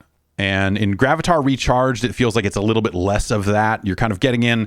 There are beacons you need to activate on most of the planets. You eventually get to other objectives, and some of the planets are a little bit different. But generally speaking, you go to a planet, it zooms in, so you see kind of the craggy surface and all this other, it's like, big weird asteroid type stuff. You get in close to these beacons, a meter kind of fills up, you activate the beacons and then leave, and then there are just, weird UFOs and other stuff nearby. I will say, I feel like of these remakes, and I think most, if not all of them, are kind of coming from the same developer, the same team, of the remakes that have come out, Gravatar Recharged, I feel like might be my favorite of these. Maybe Missile Command is a little bit better. I don't know. They've been pretty hit and miss in a few different ways, but this seemed okay. It is not an expensive product. I would say if you are sort of into Gravatar, if you were an extreme Gravatar fan, you might just be angry about how different it is. But if you were like, Gravatar, I remember Gravatar, the game's all right. Gravatar Recharged maybe is something worth taking a look at. Let's see here. I didn't queue this next part up the way that I should have. And so I'm scrolling back here over on the Discord. If you want to get on the Discord, you can head over to Patreon and learn more about it. That's patreon.com/Jeff Gerstmann. And I am looking specifically for a conversation that we had on the advisory panel, the GAP, the Gerstmann advisory panel.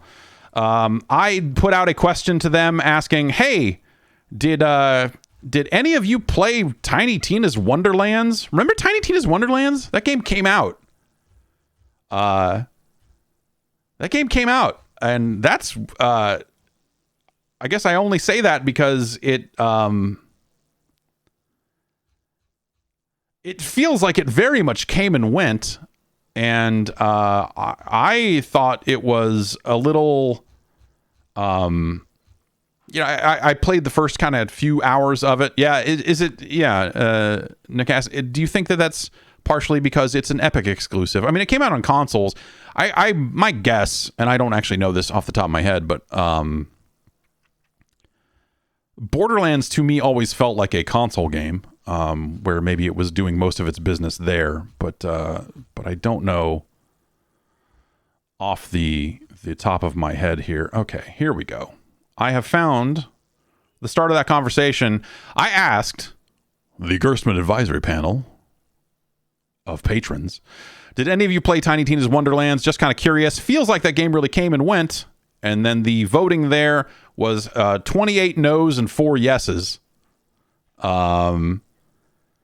And the people who played it, I think that this kind of lines up with my feeling on it. Will said that he put a good amount of time into it and felt like it was a significant upgrade over Borderlands 3, but also that maybe they've reached the end of the line on that series and that maybe they need to shake things up. I think that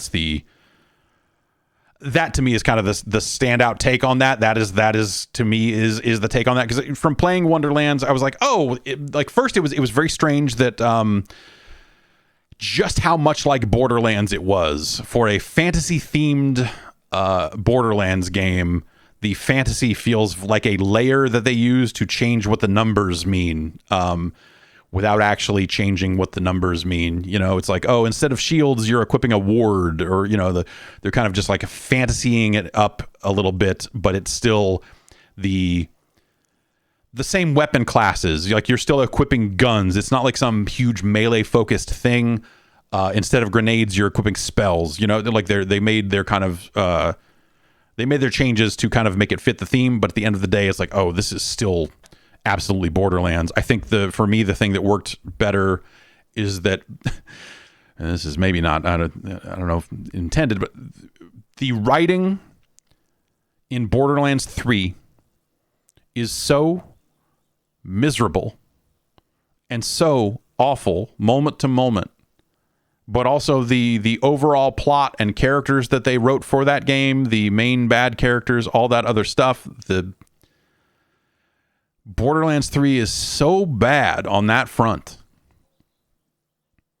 that the setting of Wonderlands, even as someone who I absolutely cannot stand the Tiny Tina character, and I think that yes, in the chat over here, that the writing, Borderlands writing, is insufferably 2013. Yeah, that's probably a good way to put it. It's astounding that there are still people writing those characters in that specific way, in a way that you're just like, I don't like, someone somewhere thinks this is funny, and that's the true bummer. that there's people out there going like, hell yeah, this is sick. Yeah, Wonderlands. It popped into my mind. I was like, oh right, that totally came out this year. Did anyone check that out? It seems like it very much kind of came and went. But then, I definitely have heard from a few people that were like, yeah, no, it's a pretty good co-op game. It's a pretty solid, hey, or actually, hey, well, at least it's better than Borderlands 3, which, I guess that counts for something. It's just it's a shame. I just feel like, and this doesn't matter, right? Because I think if you look at the sales story for the Borderlands franchise, they can kind of sit on a pile of money and look down at me and say, yeah, shut the fuck up. But I look at Borderlands as such a huge missed opportunity in a lot of ways, because I think Borderlands 1 was a really amazing foundation And at the time, a really great concept and a fun, it was a fun shooter when the whole gun variety thing really worked for me. The writing was good enough. The graphical style, I think, worked a lot better then. As it's aged, it's a little less impressive now just because you've seen it so many times. And I guess I just always wanted more customization, or they're still doing this thing where you're just unlocking individual skins for. Yes, Borderlands could have been the next Diablo. Is a way to put it, because I think the things I would wanted out of Borderlands were like, let me see the gear that I'm equipping as I'm equipping it, instead of like having me find different color schemes for the same look and playing these set characters and this and that. They could have gone in a live game direction and gone more in the Destiny direction of things, but I think that's a relatively controversial thing now. I think, that's something that I think when you looked at Borderlands 1, it was very easy to say like, oh, they should do that. But then on the other side of that, it's like, oh, there sure are a lot of live games. I don't know that Borderlands needs to join that fray. We probably don't need Borderlands as a service in this day and age. But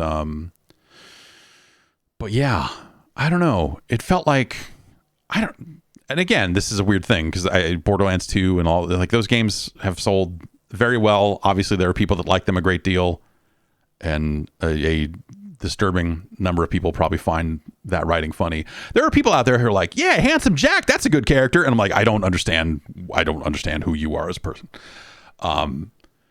But yeah, I don't know. It's like, it feels like the world had more for Borderlands, but whatever. They're making that movie. That movie was originally scheduled for this year. My understanding is that's not going to happen.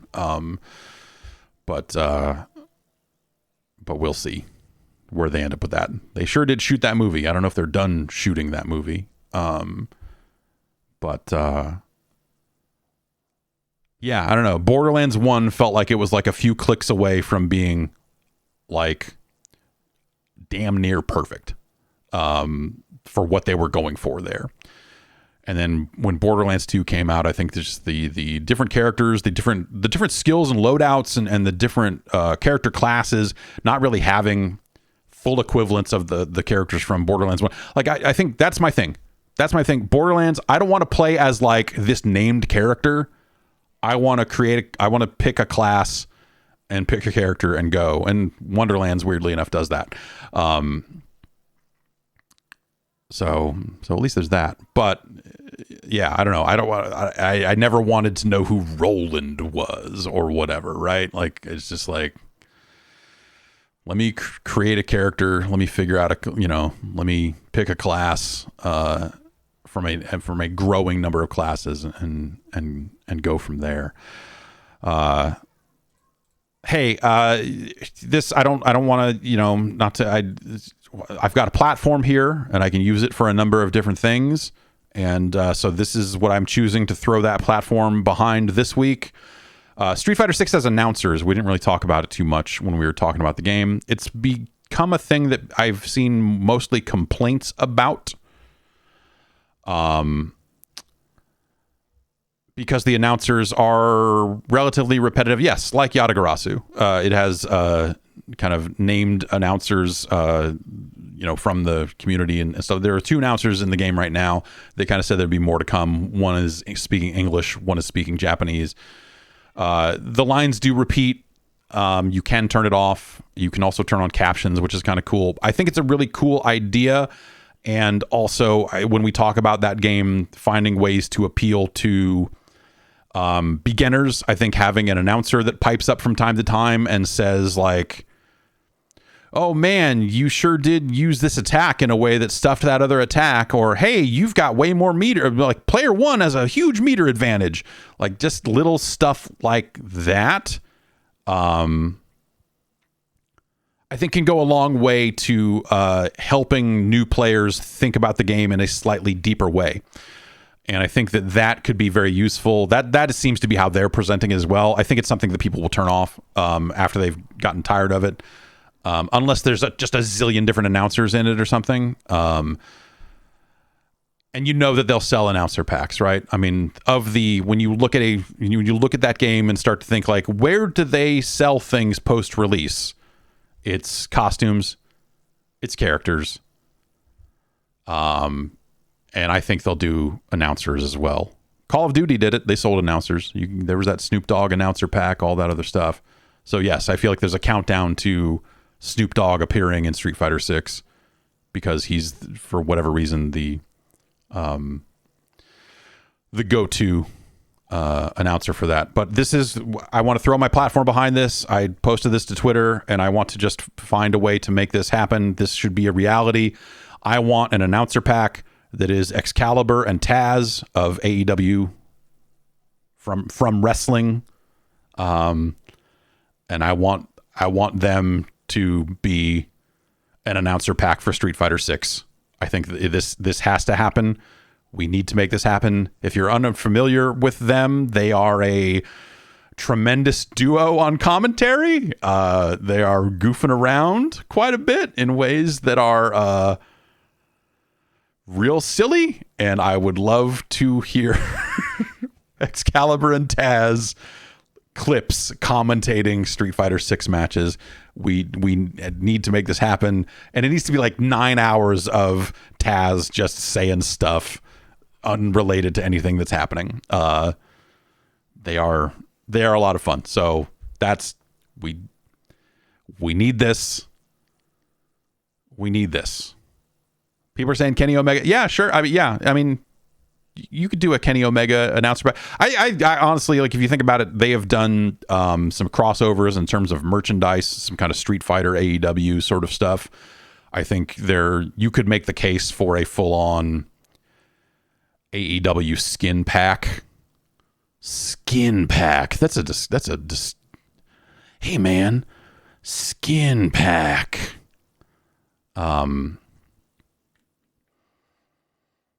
Make if Dan's going to be in that game, then have a Danhausen skin for Dan. You know what I mean? Put a Hook skin on Luke. Get a Kenny Omega skin on Ryu. Anyway. I think that there's a case to be made for that whole thing. You could do that. But the important thing, Excalibur and Taz announcer pack for Street Fighter 6. We need to will this into existence. We need to find ways to. I am reaching through the screen to you. For me, we are going to work together. You feel the power through my fingertips. We will, with your love offering. We'll figure out a way to make this. We need to figure out a way to make this happen. That's what I think. All right, why don't we get into some news?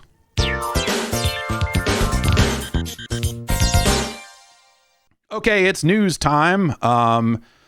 Most of the news, honestly, is a lot of these press conferences and showcases and all this other stuff. Xbox happened. They showed Starfield. That's the thing, baby. They showed Starfield. They sure did take Fallout and Skyrim and put some No Man's Sky and maybe a hint of Mass Effect in that. And I think on paper that seems fine. I think on paper that sounds like a totally okay game. It was interesting seeing folks in the chat as that stuff was being announced, kind of saying like, hey, this maybe doesn't look as mind-blowing as maybe it seems like it should have been or whatever. But I think like that's the game. Like, of course they're going to make that game, right? That's always the game they've made. When they take that game into space, it's going to be that game in space. And they're out there saying like, oh yeah, no, the character's not going to speak. They're kind of going back to that. You're going to, you'll still make dialogue choices. The interactions with characters will still be that first person sort of thing. And I think it looks totally fine. There's aspects of that game that I look at and go like, oh man, just like Fallout 4, I don't think I want to interact with any of the base building stuff that they're putting in that game if it works the same way it did in Fallout 4, where it's like, oh, I guess I'm going to get notifications about this base being under attack for the rest of the game now. I don't necessarily want to do that. Building a ship is cool. They should let you build ships. That's good. Having the ships have stats based on how you build them, I think is cool. The space combat stuff that they showed, I thought looked very basic. But at the same time, in a game where you do a billion different things, right? In a game where you're like, oh, I'm out of the ship, I'm doing all this other stuff, I am going on these quests, I'm on foot, I'm shooting on foot, I'm doing this, I'm in space, I'm flying around, I'm also shooting in space. Like, it's I don't think that you would necessarily. I don't think I would necessarily expect any of the space combat stuff to be super deep. And so, you know, it being basic is probably fine as long as it feels good. I think the big thing about Starfield that I want to know about, and I don't know what the answer to the question will end up being. They talked about it having a very large number of planets, you know, thousands of planets. But like, what are they going to put on them? Is it going to be just a bunch of, is it the equivalent of like, I found a cave in Skyrim and I don't have a quest to go in there, but I know if I go in there and fight somebody, there'll be a fucking sword at the end of it or something. Here's a mace with a magic ability or what have you. And some of those planets will have to be empty, right? Because that's space. If they put something on every single planet, then that wouldn't be realistic. I want meaningful content. I want content with real depth.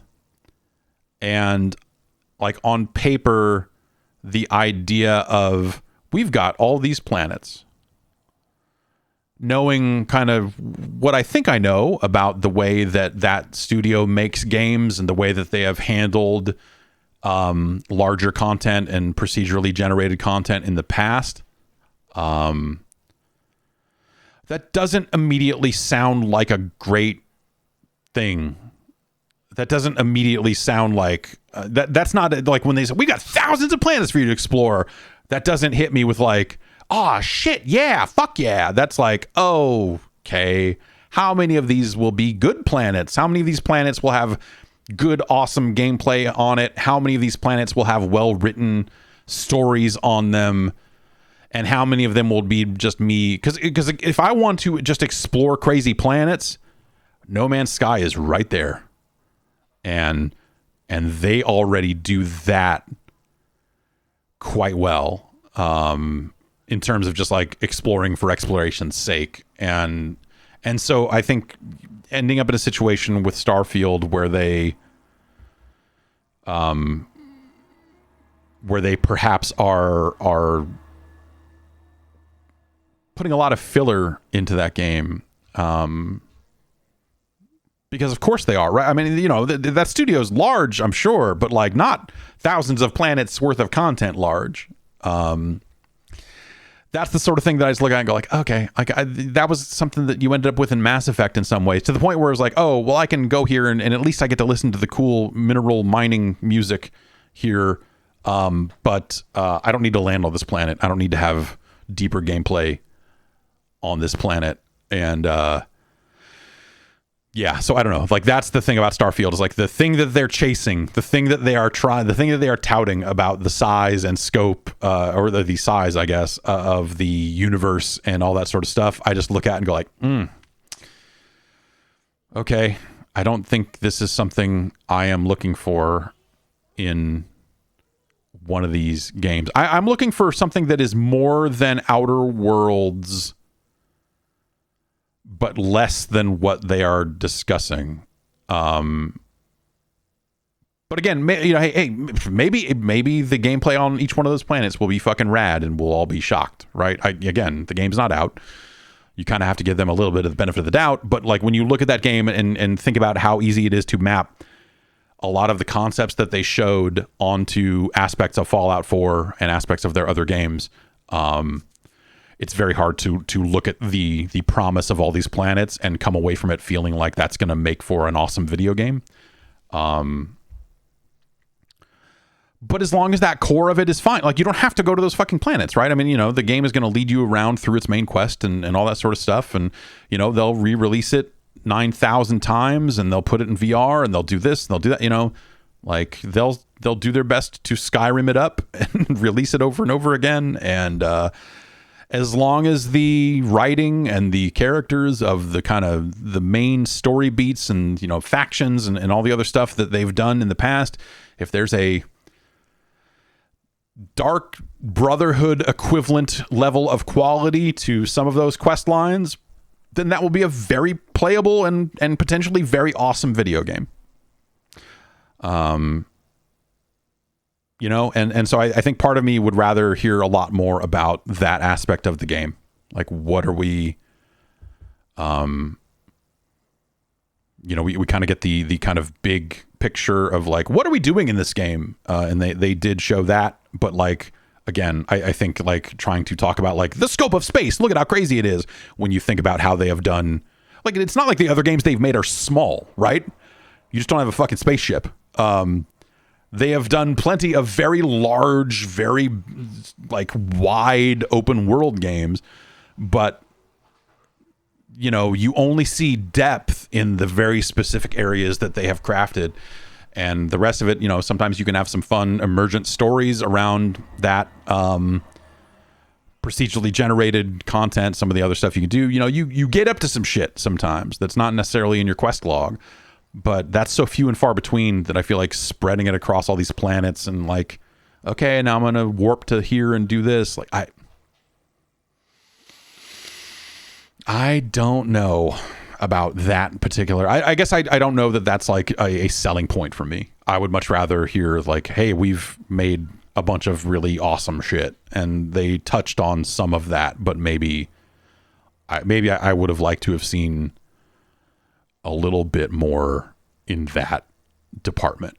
Some of the other stuff that announced during the Xbox thing, Hollow Knight Silksong was there. People rejoiced as the game was finally shown a little bit more, and shown, I guess, as coming to Game Pass.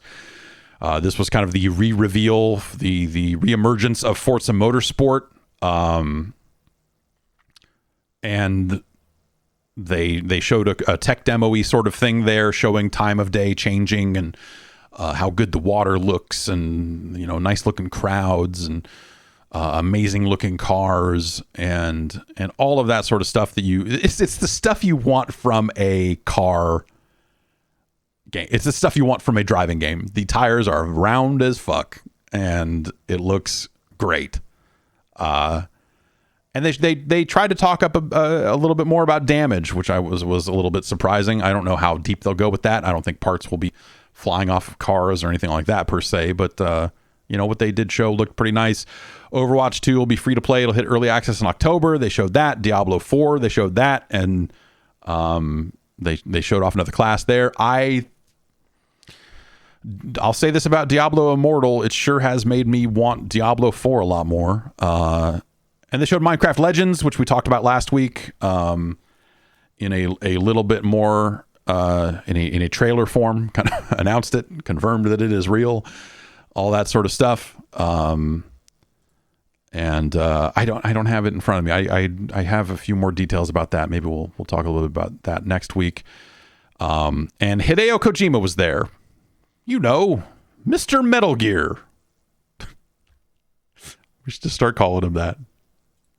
Mr. Metal Gear was there.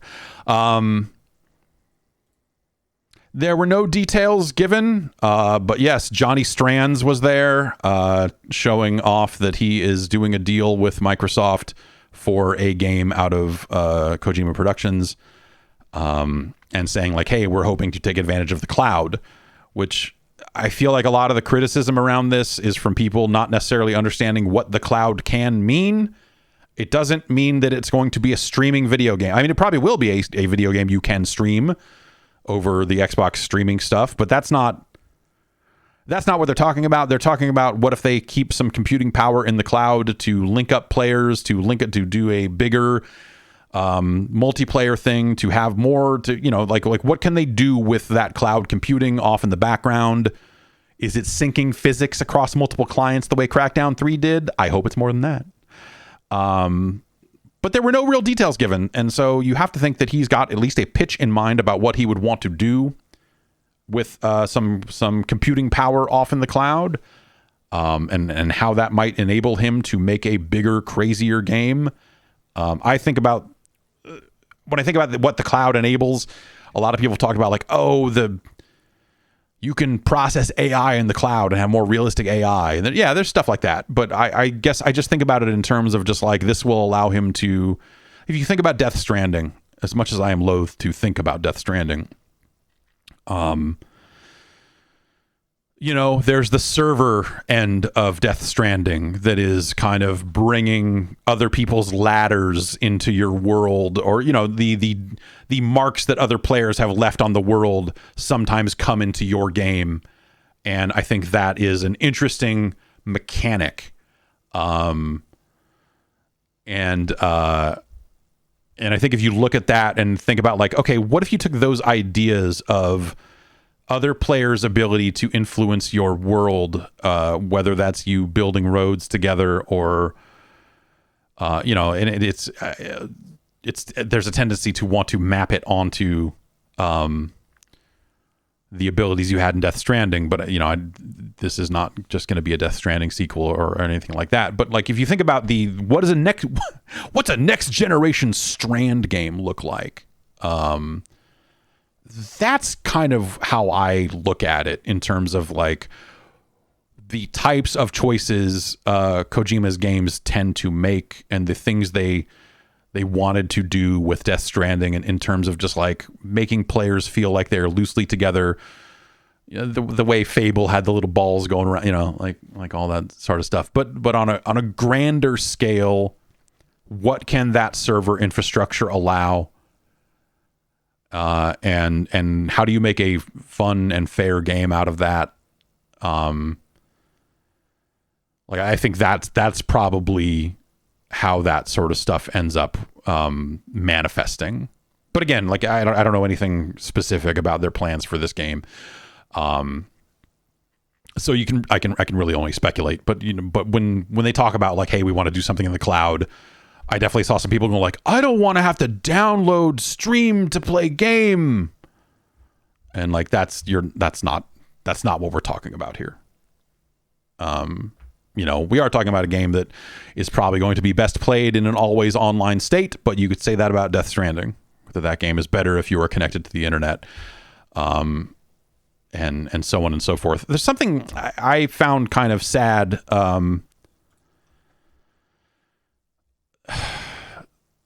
as the reaction to this, that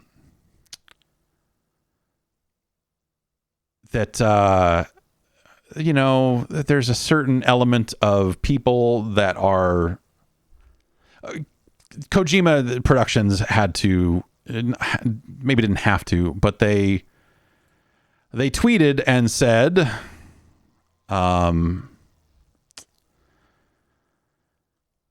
after the announcement of our partnership with Microsoft using the cloud technology, many people have asked us about our collaboration with Sony Interactive Entertainment.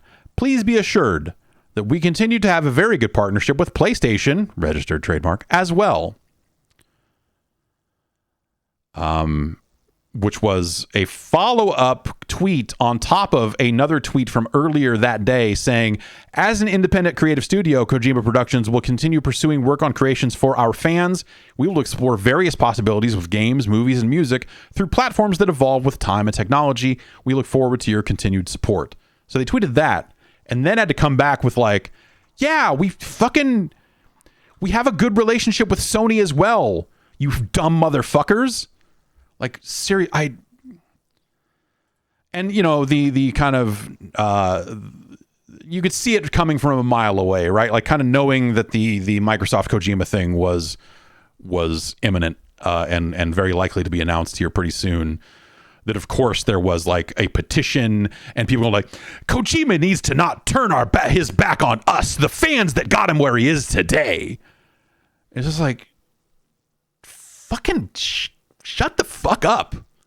Are you fucking serious? It's just sad. It's pathetic. It's like, They're an independent studio. They're going to make games with whoever. They're going to partner with whoever. They're going to do stuff. They're going to get out there and make things happen. In some cases, for the highest bidder. In some cases, because a partnership makes sense. It's a business. It's a goddamn business. Fuck, man. I just... The very idea that like a studio somehow owes people to stay exclusive to a platform. It was the same thing when even there, you saw a little bit of it when they said, hey, Spider-Man's coming to PC. And people were like, I can't believe that my exclusive video game is going to be playable by more people. Hey, you stupid fuck.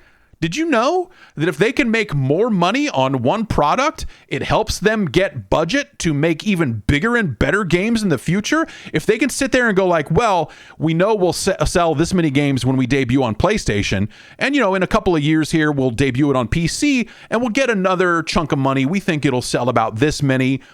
That's a lot easier for whoever is controlling the fucking purse strings to say like, oh, well, yeah, here, have an extra $80 million to go do your thing and make an even bigger and better game for everyone. You fucking rubes. You dumb motherfuckers. Let go of this bullshit. It is fucking 2022. Grow up. You sad sack motherfuckers. God damn. Are you fucking serious? Ugh. Just fucking pathetic. Just fucking pathetic. What else is going on? Summer Game Fest happened as well. That was Keely's kind of debut live stream. We talked about Street Fighter 6 and some of the other stuff that happened there. Callisto Protocol showed up there. A little bit of Modern Warfare 2 was there. Flashback 2 was there. Had this been announced previously? Maybe it had, but all right, not the second Flashback game. Because Fade to Black is the second Flashback game. I like the idea of a Flashback 2. I like the idea of another Flashback. I think that's cool. Neon White continues to look good. I feel like Neon White is like I feel like Riff Raff is maybe like a couple of months away from starting to call himself Neon White. That just seems like something he would do. But also it would be a Vader reference because Vader's real name is Leon White. Rest in peace. I don't know. I'll workshop my Riff Raff material, and we'll get that lined up. Warhammer 40K Dark Tide was also shown. Some pretty neat effects in that. That's a trailer. Maybe go check out. A lot of stuff that was primarily kind of known about. The stuff that looks cool, but there's not maybe too much more to say about it. The Cuphead DLC looks awesome. The Quarry is out now, I guess, right? They put out the Saints Row character creators, like a fun little demo. Another thing that feels like a reaction to fucking try to placate dumb fucks. But hey, Gotham Knights. The big thing is they were looking to close the show with The Last of Us Part 1 being remade for PlayStation 5, and that all leaked that morning, which is a bummer. That's got to be a huge bummer to be kind of setting up your show and trying to have a relatively decent surprise for the end of it, and to have all that leak is unfortunate.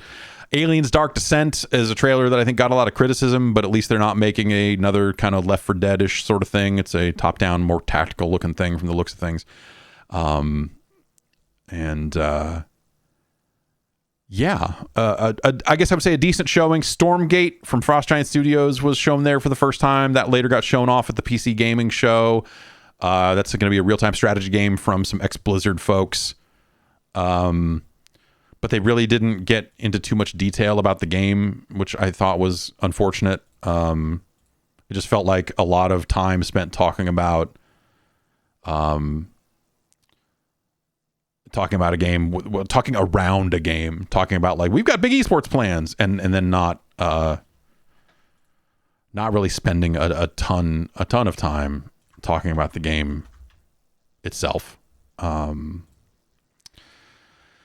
Let's see. The PC Gaming Show had a System Shock trailer that looked pretty good. The Alters is a trailer worth going and checking out. And Demon School, which is from Necrosoft. And Demon School has a very cool looking Persona 1 vibe to it from the combat. That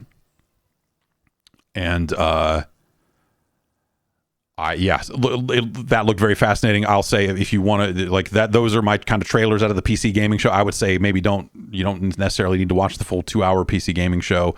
It was a lot. But the System Shock trailer looked nice, and Demon School looked like it could be fucking rad. And there's a smattering of other stuff that's definitely like interesting for sure. On those shows. Prior to all of this, some media were brought to Infinity Ward from looking at when people traveled into town and when some of these stories hit. And they gave some additional details on upcoming Call of Duty plans. And this is a minor... They showed their gameplay level for campaign, and they invaded an oil rig and that sort of stuff, and it looks nice. I don't know. It's someone who I feel like that Modern Warfare reboot was a very fun game to play, and then the games they've made since, I feel like, have not hit that same stride, and they have squandered the goodwill that Modern Warfare got them. But Modern Warfare 2, I'm hoping, will kind of be a good multiplayer game, and hopefully the campaign will be fun to just blast through. I don't know. Anyway, the details here that I found interesting, Games Radar has a story about it, that they are looking to finally unify all of the Call of Duty games onto one engine. And that's Modern Warfare 2, that's the sequel to Warzone, and what they're calling all future Call of Duty games. If you think about it, this is long overdue. You would end up in a situation, and this happens in games. This was something that you saw a lot, I feel, in the college football days, where Madden would come out, and then you would have NCAA football come out, and NCAA football would be based on the previous year's Madden, because they were diverged in such a way that, like, oh, we're going to take in the things that Madden did, but like, because we have to work on this game simultaneously with them adding new features to Madden. You're right. Yeah. NCAA came out first. Yeah. But it never felt like it was, it felt like, hey, here's a game kind of based on old Madden, and then new Madden would come out, and you go like, man, they should get that right. It feels like they're missing stuff.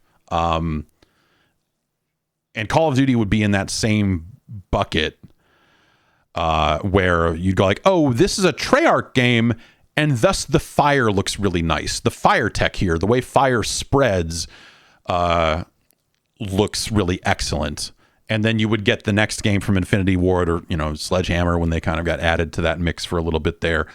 And you go like, oh, the fire doesn't look as good, or whatever. And so that's always weird. It sounds like they're finally going to solve all of that and find ways to like just share that technology in a more direct way.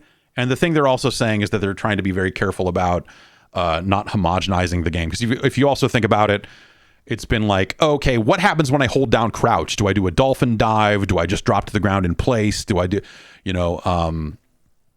like all of that sort of stuff that the different games have done differently over the years. They're kind of saying, like the quote here that Games Radar has from Patrick Kelly, creative director of Modern Warfare 2 and co-studio head of an Infinity Ward, is a Black Ops game historically has had a slightly different feel, some different art direction and things like that than an Infinity Ward game. And I will tell you, from my point of view, from our point of view, we celebrate and embrace that. We're not looking to mash them all together into one, because that's the danger, right? If you start sharing all that tech, do you lose any sort of... Do all of those games just get completely identical. And I know there are probably a lot of people out there that don't play much Call of Duty that are saying they're completely identical anyway, you dumb motherfucker. And I'm here to say, no, they're different. But yeah, I get what you're saying. Yes, from a high level, they are. The differences might not stand out to a lot of players. So I don't know. I think that's cool. That's just one of those workflow things that just feels like it's long overdue, and always felt weird from year to year, where you're just like, okay, well, this game's going to have good fire. This game's going to have, like just the different aspects of the different developers and the technology that they would go with and all of that sort of stuff. And it feels like Infinity Ward but they did a pretty major overhaul of their tech when that Modern Warfare reboot came out, and more of those games should be able to take better advantage of that stuff than they are. So it looks like they're heading in that direction, which is cool. All right. Put on your tinfoil hats, but I don't know that this is really a conspiracy anymore. We've got an Intellivision Amico update. I'm going to take a drink here just to... Everyone take a deep breath.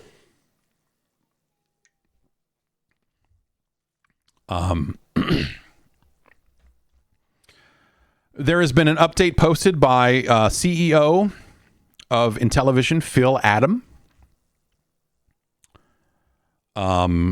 If you remember correctly here, and Kotaku has a pretty good timeline of events on this stuff, kind of recapping some of the recent things in the world of Amico. They went into a quiet period. They tried to raise funds on a crowdfunding platform, and they were looking for a number somewhere in the millions, and they raised about $60K and then canceled the campaign. And that was on Start Engine. And so Phil Adam has posted an update.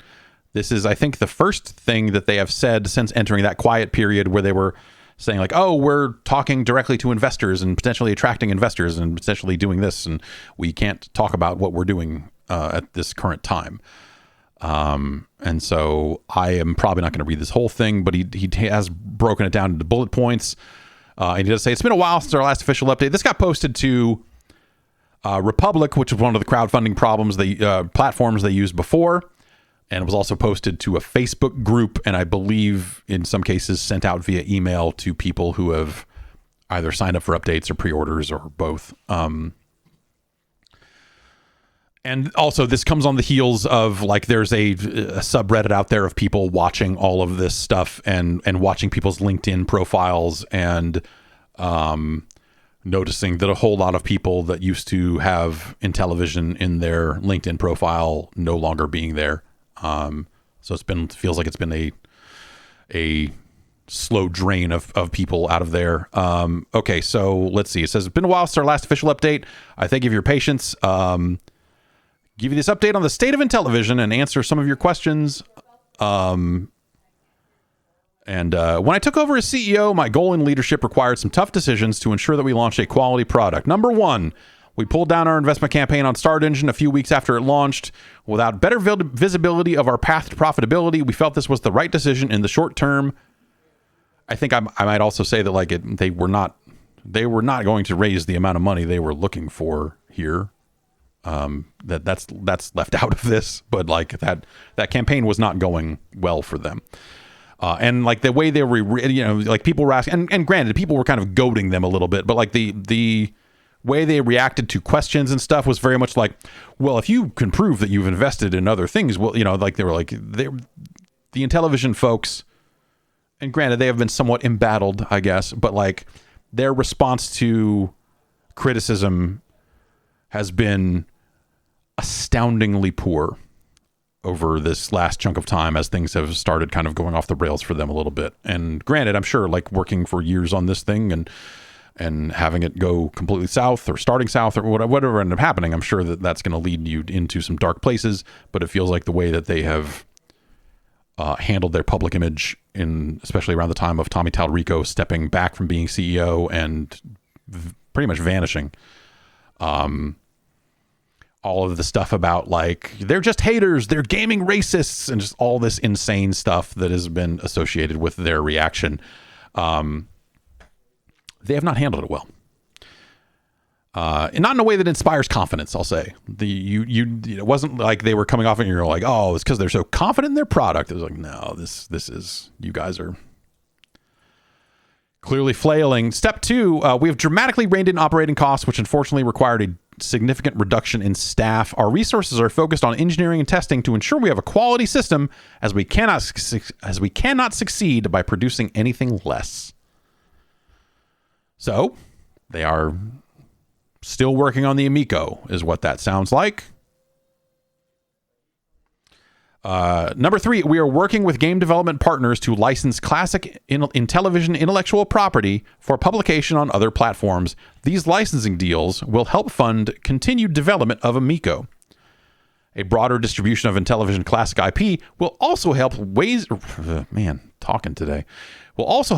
awareness of Intellivision while not directly competing with Amico because of Amico's unique controllers and family-focused gaming adaptations.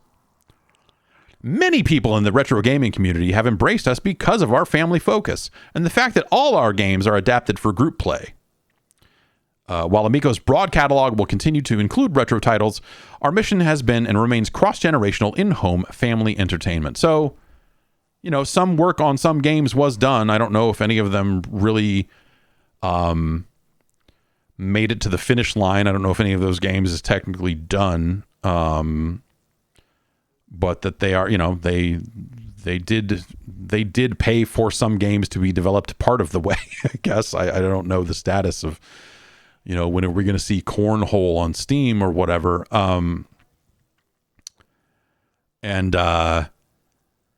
It seemed like they were always going to license these games out for other platforms. I think, again, it's interesting, I guess this is the road they have to walk now, right? And I think at this point, after everything that's happened, it is very hard to believe that they that they will be able to actually ship an Amico console and games on the Amico platform. I really just don't think they're going to get there. But this message is very much them saying, here are the things we're going to do to try to get the Amico out the door. But these also work as like, we've pivoted our business away from hardware and we just own these IPs and we're going to license them out. Like, that works. Even if they're in the background, and maybe they're still there going like, we're going to do this. We're going to thread this needle. We're going to license out these IPs. It's going to make us just enough money to get this console out there. And then at least we will have done the thing we said we were going to do. Maybe they truly believe that. I don't necessarily want to like shit all over this statement out of them, but also at the same time, I feel like their credibility has been shot so many times through at this point.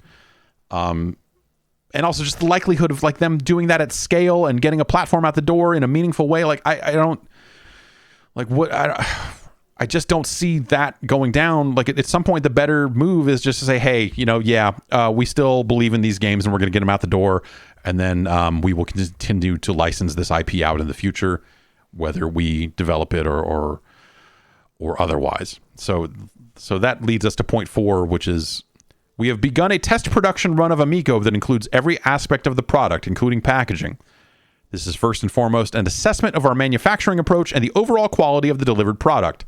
It is critically important to show our current and future investors, partners, and customers that we have built a sound platform that delivers on the in-home family experience, which requires our immediate focus on value engineering and hardening of the platform.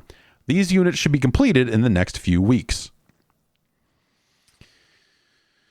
So I guess that means what? They build a handful of them and get them done, and then they can take them to investors and go, see, this is a real box.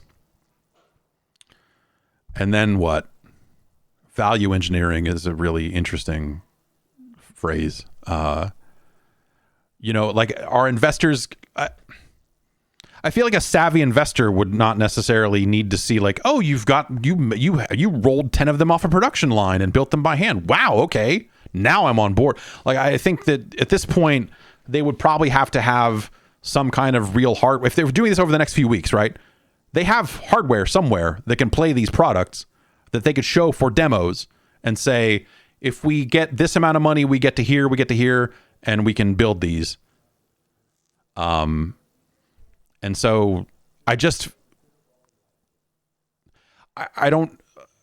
see what that gets them.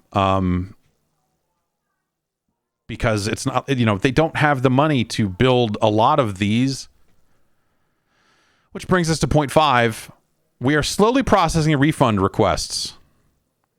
Because of our reduced staff, I'm going to paraphrase a little bit here. Because of reduced staff and financing requirements for continued operation, our responses to and processing of these requests has been delayed. Our intention is to honor all refund requests. We will allocate a portion of all new funding and staff time to winding down the refund queue, while our primary focus is funding and completing a quality product ready for manufacturing. So they're basically saying here they do not have the cash on hand to honor refunds. If everyone asked for a refund, they would not have the money to do it. And the idea of a refund queue seems to imply that they already don't have the money to process people's refunds. That's bad, right? I don't. That's not a position you want to find yourself in. So how do you? All right, let's get through this, and then maybe we'll this point 6 is the last point. We will focus our initial mass production on fulfilling pre-orders and supplying our 2 major distribution partners. The focus will remain on direct orders until our cost structure can support the margins required for retail channels. Obviously, the markets continue to be somewhat volatile with rising inflation, rising energy costs, and lingering supply chain issues that affect all manufacturing businesses. This has impacted both our costs and pricing and has required us to narrow our initial distribution strategy. Our hope is that we start shipping production units this year. So I feel like in some ways, right, this is like the ground moved underneath them in a very unfavorable way, right? The pandemic, inflation, all this other stuff. Riddle Games in the Twitch chat says, charge back through your credit card company for services not provided. I'm a chargeback expert. Great. Well, yeah, I suppose that is potentially an option. And they say many challenges lie ahead. We will be formally announcing some new IP licensing partnership deals soon, as well as showing off the Amico units currently in production. These will be shared with partners, investors, and a select few in the media. As more production units become available, we will broaden the distribution to media outlets that cover our target demographic. Thank you for your support. Thank you to our internal team and external developers that work tirelessly to create a family game experience on Amico that brings people of different ages and skills together in group play. Again, that's from Phil Adam, who is the CEO of Intellivision. I know that they did some financial disclosures around the Start Engine campaign that that made it look like they were not in a great place to begin with, and so this 6-point strategy for where they are headed. Again, this is, there was some of the money they took implied that they were going to have to give a percentage of every Amico sale to this investor to pay him back. And maybe they've renegotiated that. But it was just like a situation where you're like, okay, getting funding in to build these things, especially if you already took pre-order money and you burned through that to such a degree that you cannot honor refund requests. Like, you're going to need to convince someone to come in and pour some money on this to get where you need to be. And so far, the only strategy they have laid out here in terms of where that money is going to come from, other than like convincing someone to pay it, to dig them out of this hole, is the idea of them licensing these games or IPs to other people for distribution on other platforms. Now, I will say that I was not an Intellivision kid. I always found the Intellivision to be fascinating, but found the original controllers to be terrible. But what is the Intellivision IP that is going to bring them enough profit, to bring them enough money to get them where they need to be? Is it Shark? Is it Night Stalker? It's Night Stalker, right? Night Stalker is maybe the only... Is it Astro Chase?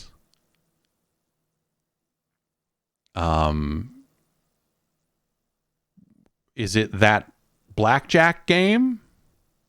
Ladybug is not theirs. Ladybug was designed by the designer who would go on to make a little arcade game called Mr. Do. Yes, Astro Smash. Not Astro Chase, Astro Smash. Dolphin Quest. Dolphin Quest was in Intellivision, I want to say, wasn't it? Yes, yeah, it's clearly, it's B-17 Bomber. They had those Tron games, which again, that's, you know, that's not their IP. So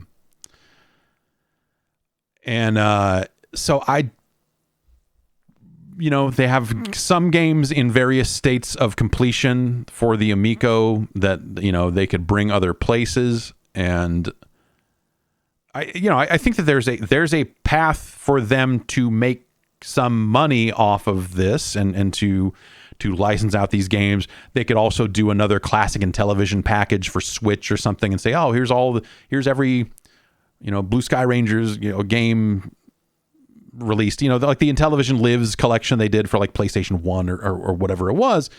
Like there are things they could do for sure with that IP, with that collection of IP that they control. There's stuff that they could license out in ways that could get them some money coming in.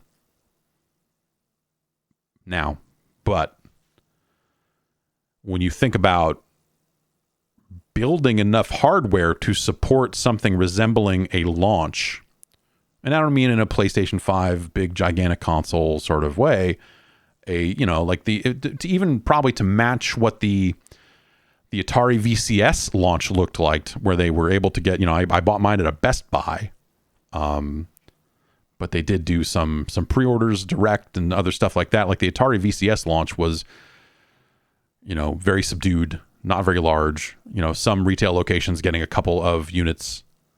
And how do you even get to that point where you are able to reach that level of a launch when they are this deep in the hole? And Iborg Ninja in the Twitch chat says, where are you going to mass produce it? China's booked. Yeah. Like, are they just like, fuck it, we're going to build all these by hand? Like, I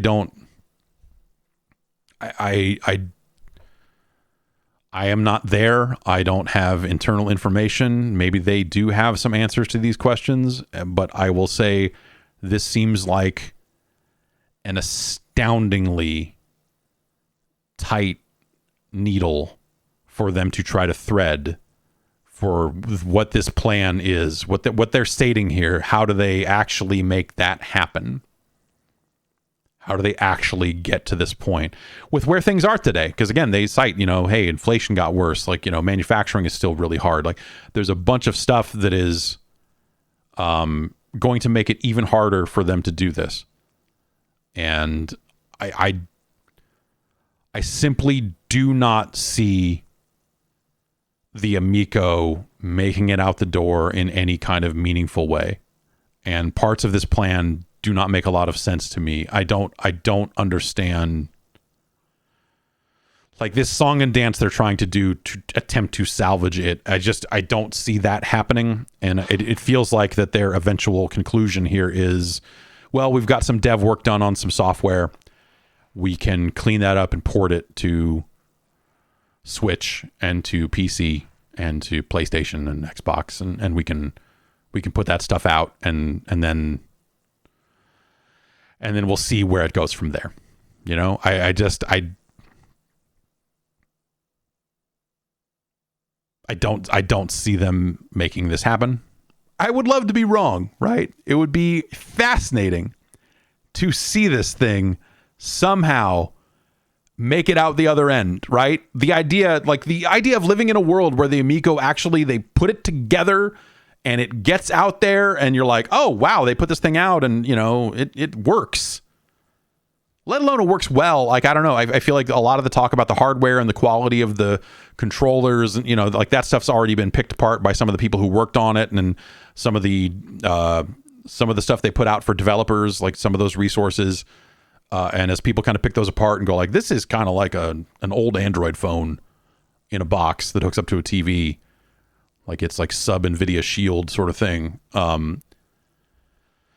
don't know.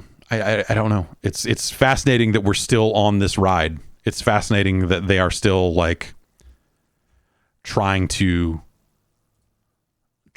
make this happen. I think it's really crazy.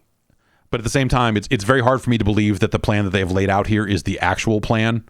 This seems like all right, if we don't say this, then every single person that did pre-order one will immediately do a chargeback, will immediately look for their money back, and then we are done. Dead, done. So this just feels like some song and dance for me. I don't know who would partner with this. I don't know who would want to get involved with this mess right now, because I just, again, I'm not going to say that the Intellivision catalog has zero value. I just don't think it has enough value to save this situation. You know what I mean? All right. Let's see. So a couple of Duke Nukem movie details showed up on the Hollywood Reporter. The headline: Duke Nukem movie in the works from Cobra Kai creators and Legendary. So Legendary's picked up the movie rights from Gearbox, and the creators of Cobra Kai, who are Josh Heald, John Hurwitz, and Hayden Schlossberg, are on board to produce, along with Legendary Entertainment, who is a movie company. They did Dune and Godzilla, according to the Hollywood Reporter. And that's really kind of it. There's an additional detail down here. Okay, actually, you know what? There's a paragraph in this story, and this seems like it is about the game, not necessarily about the movie, because the movie is, I doubt there's a script for this. Yeah, no, there's no script. It's just a paragraph where they try to recap what Duke Nukem is about. Nukem centers on its titular anti-hero, modeled on certain attributes from 1980s action movie protagonists, including catchphrases, who fights an alien invasion in Los Angeles. He travels from strip clubs and movie sets to moon bases and spaceships, dealing with mutated LAPD officers, women used in alien incubators, and the Cycloid Emperor. I just like the idea that some Hollywood Reporter writer had to go to Wikipedia and try to recap what the fuck Duke Nukem 3D is about, for an article about this movie. A search for a writer is underway. No director is on board.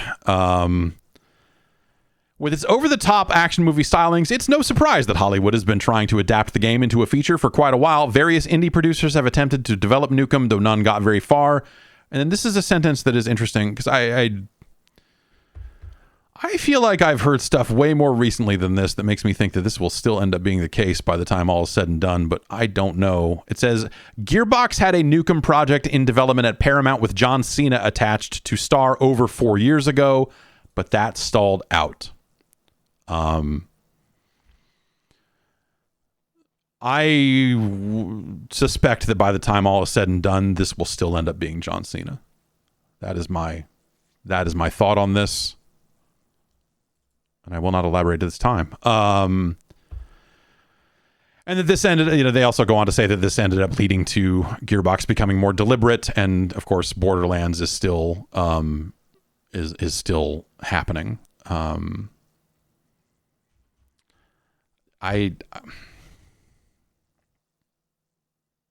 I don't know who else you get to play Duke Nukem. I think that, I think, Cena's work in Peacemaker, I think really kind of further cements that, like, yes, no, John Cena is the guy that should probably play Duke Nukem in a movie. That's probably the exact right answer. I think John Cena has a goofier streak and a more kind of just like, I think John Cena can pull off like generic military flat top dude better than, but people have said Batista. Of course, The Rock comes up a lot when we talk about this. I don't think The Rock would be a very good, you put him in you slap a flat top wig on him. I don't think that works. I think Cena could pull off that balance of action comedy. But then, you're right. We don't have a clip of John Cena saying, "Enjoy your gaming." So, at the end of the day, who can say? But I don't know. I feel like John Cena is the natural choice for that role, and that's insane. But but also I don't know what you really do. Vin Diesel's too busy riding dinosaurs in Arc 2 to go be Duke Nukem. Just like I feel like the conversation we've had a dozen times now about like what the hell do you do with Duke Nukem as a game franchise? I think the idea of how do you make a Duke Nukem movie work? You probably do like a Last Action Hero. But no, you can't. I mean, because that's never what those games have been about. Like, do you do hey, he fell out of a video game into the real world and Duke Nukem's a fish out of water? Like is that? I feel like that's the obvious choice. But I don't think that's necessarily the best choice. I don't. I guess at the end of the day, I don't think a Duke Nukem movie is a very good idea. But I understand why people would be somehow, I understand why movie people might somehow be roped into thinking that's a good idea and that the Duke Nukem IP has a level of relevance that warrants that, but I don't think it does.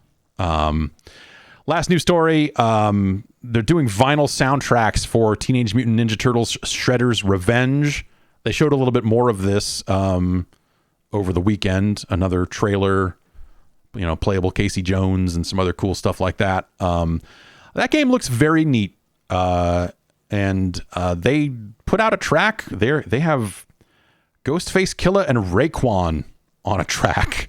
The track's done by T. Lopez, who did some of the music on Sonic Mania, as well as Streets of Rage 4, Mr. X's Nightmare. And they are doing a vinyl soundtrack with the game soundtrack that I believe will have this Ghost and Ray track on it. They put the track out on Twitter. I will say I don't love the beat on it. I think the rhymes are good. But I feel like production wise, it's left a little bit to be. I don't know. It's fine. It's fine, I guess I would say. And also there's a Mike Patton track on that, but that's the theme song, right? They put that out. That was what they did a while ago, right? They did like, hey, it's Mike Patton singing the Ninja Turtles theme. Yeah, he did the theme. Okay, so it's probably that then, because on the pre-order page for the vinyl, they just say.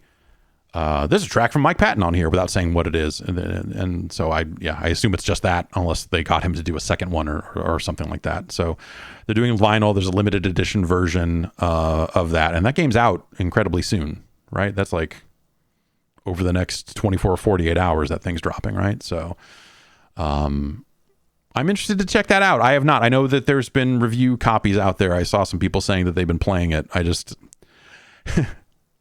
again...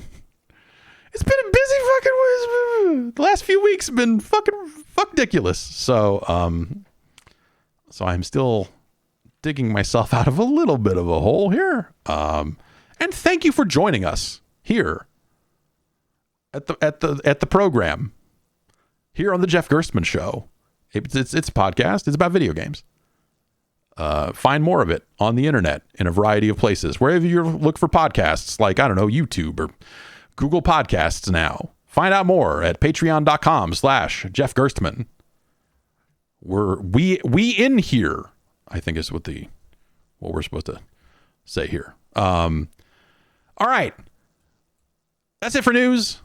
I've got a handful of emails here selected that I'm going to load up, but we're going to take a brief break before we get into that.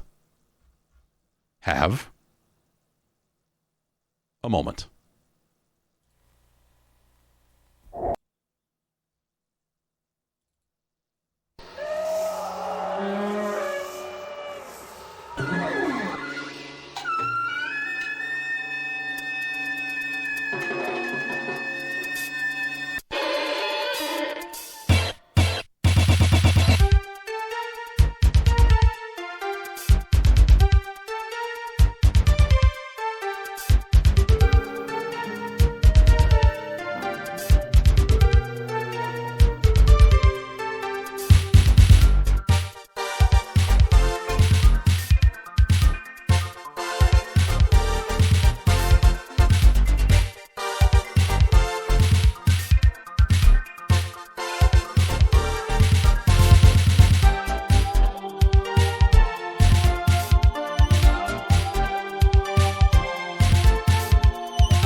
And we're back. Hi, everyone. It's time to check out your emails.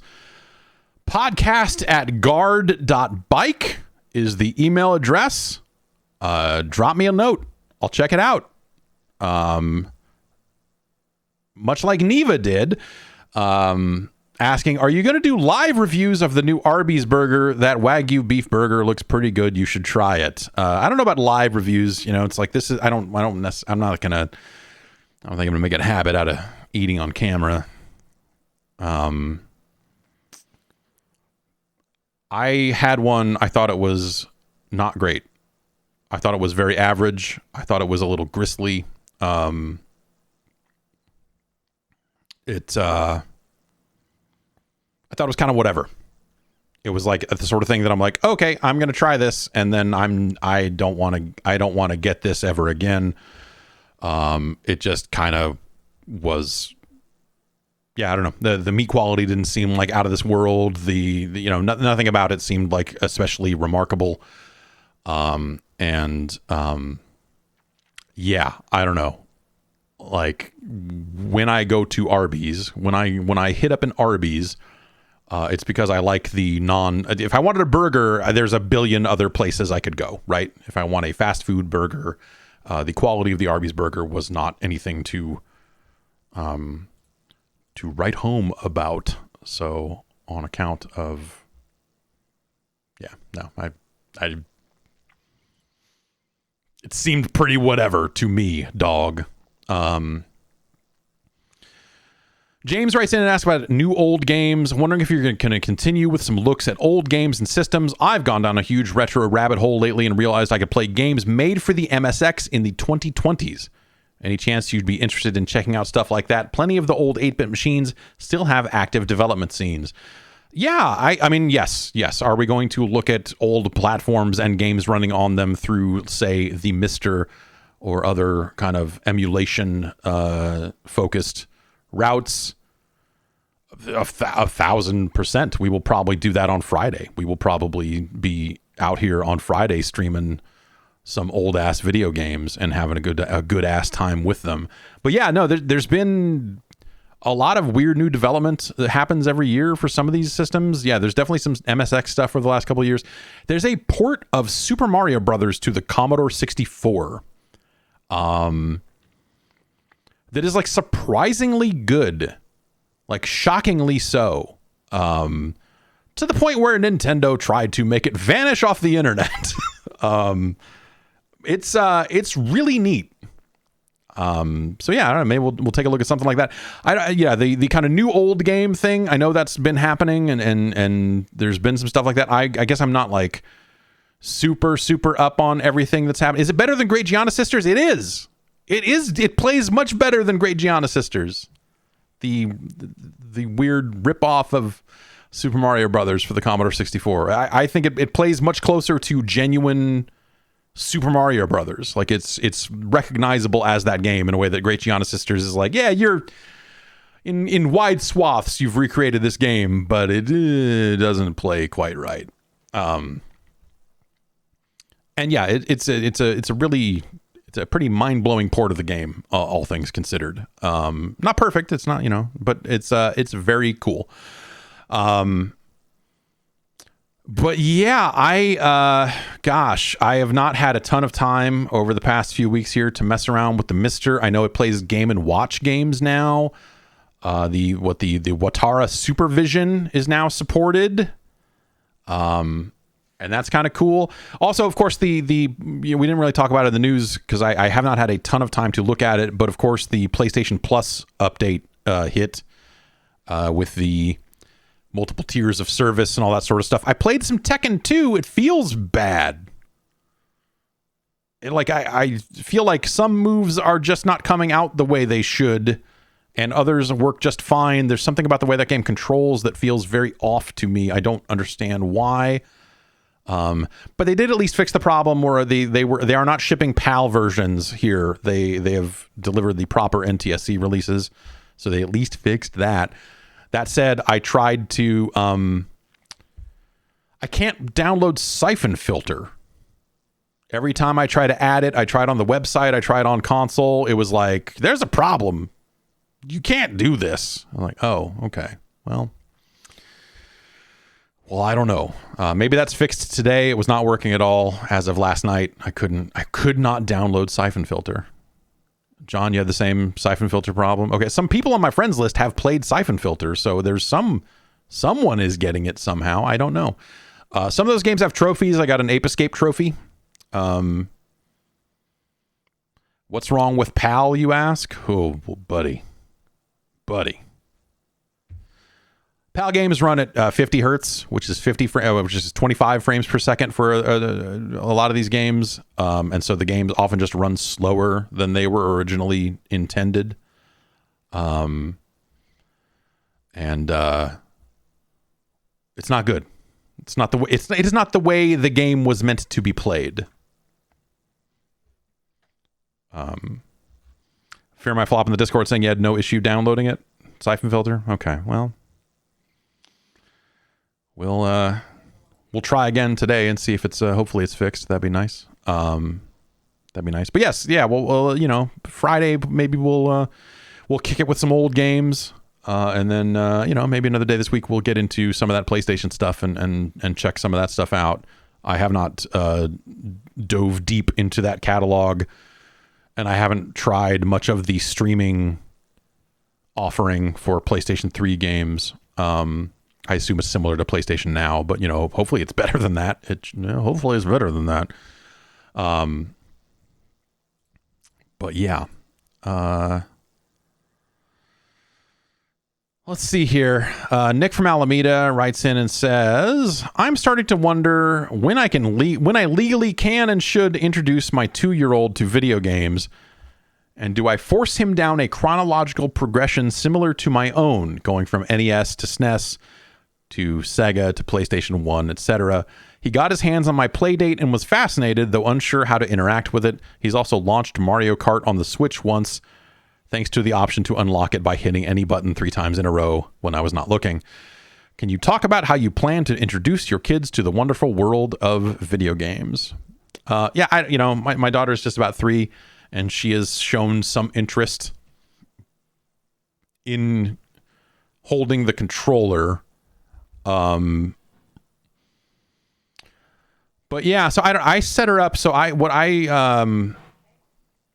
set her up with the NES version of Pac-Man with a bunch of cheats turned on, just so she could move around and try to move around. And, she's just not quite ready for that yet. I don't intend to force anything onto my children as it relates to video games. And I think if they show an interest, then fine. And I think that it's totally okay. I think games are games in a lot of ways. And, especially these days, there's so many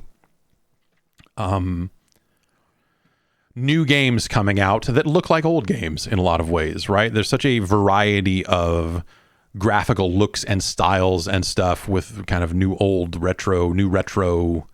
2D games and pixel art and all this other stuff that I think that, people getting into games now, they stand to have a wider appreciation for a wider variety of graphical styles. And so I think that bodes well for old games when it comes to, I think great old games will still be playable, even if some of them are a little simplistic compared to modern games.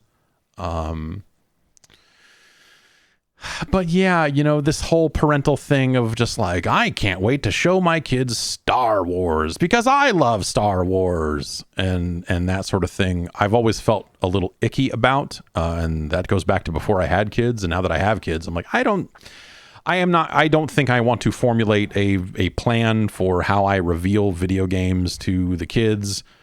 They have seen me play them. And if they're interested, I will show them everything. My daughter actually sat in a chair, asleep a lot of the time. She was very, very young at the time. But when I was out on paternity leave after she was born, I played through Control and Gears 5, right? Yes. And so she saw all of that. Not all of it. But she probably saw some creepy stuff at an age of a few months, or a month rather. Anyway, I don't know. There's I don't think there's any right way to do it. I think that the more kind of forceful you get with it, that seems like it would maybe push them away from it. I don't know. It's not something I spend a ton of time thinking about.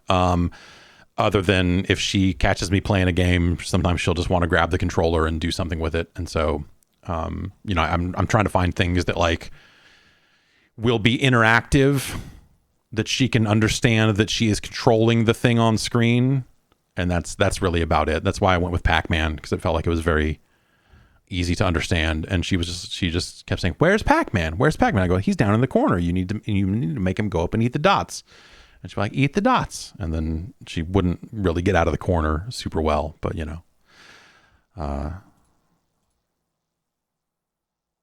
but yeah. Let's see here. Doug writes in and says, "My cat managed to turn on my Dreamcast and it burned out the power. Now I want a replacement Dreamcast and I need to know how much is too much for a working replacement Dreamcast. Thanks." So the Dreamcast power supply, you should probably check and see if that can be replaced, because the Dreamcast power supply is a little finicky, and there are a ton of replacements out there. That's a pretty common thing that people replace. And so you can get a better, cooler running power supply for the Dreamcast, I want to say for like $20. So I think before you go too deep on the whole new Dreamcast thing, that is, my understanding is that is very easy to replace. And again, like super common, as people are doing more and more with Dreamcasts, right? Gigi-san in the chat says $80 is the going rate for a Dreamcast with controller and cables. So that's not out of the question. But like honestly, yeah, I would look into salvaging your Dreamcast and see if you can just get a new PSU that will run a lot cooler and last a lot longer and all that sort of stuff. So in addition to that, of course, there's other stuff you can do with a Dreamcast. You could put a mode in it and replace the drive with an SD card and load games off of that. That's always a very tempting thing for me. And you could also put it's the DC Digital, which is you could put an HDMI port in that thing, and have all sorts of cool options there. There's a lot of stuff you can do to a stock Dreamcast to spruce it up if you want to do some work. But yeah, my guess would be to kind of see if you can salvage that Dreamcast and replace the power supply internally. My understanding, I've watched a YouTube video about it, that it is a relatively easy part to pull out and put back in. The new Dreamcast power supply, that is something that is manageable for a normal person to do. I am not handy with a soldering iron, and so there's a lot of console mods and stuff that are just really beyond me. But a Dreamcast is very easy to take apart. I replaced the case on my Dreamcast. I was able to kind of move it all out into a skeleton case back in the day. But yeah, I would go down that route, see if you can salvage it, because burned out power supplies is again, that's a relatively common Dreamcast thing. Spencer writes and says, "How do you feel about this first E3-less summer? It feels somehow less organized than the pandemic year. How is it from the business side of things?" It's there's definitely less going on this year than there was the year before. But I think that's a relatively learned approach from publishers, where they're like, oh, okay, like we don't necessarily need to be a part of this. Obviously Keely and I Am 8-Bit put together the Summer Game Fest thing that I went to, and that was great. It was really nice. I would love to see that expand in the future. It was a very chill environment to see some video games and catch up with people. And I really appreciate being able to attend that. That was fantastic. That was just like especially after the insane shit that occurred over the past the couple of weeks before that. To me, that was it was nice to get back out there and be like, oh right, yeah, no, this is still what I do. It was very nice to get out and see some folks for sure. But yeah, definitely fewer publishers being a part of it. But I think that that's normal. I think that, I think a lot of publishers learned the lesson last year that they don't necessarily need to put on a 45-minute show. We talked about this, I think, last week a little bit. But there are a lot of publishers that don't have enough games ready to show to put on their own show, and so they didn't. That was the thing they learned. They're like, okay, no, we just don't need to do this. And I think that's smart for this year.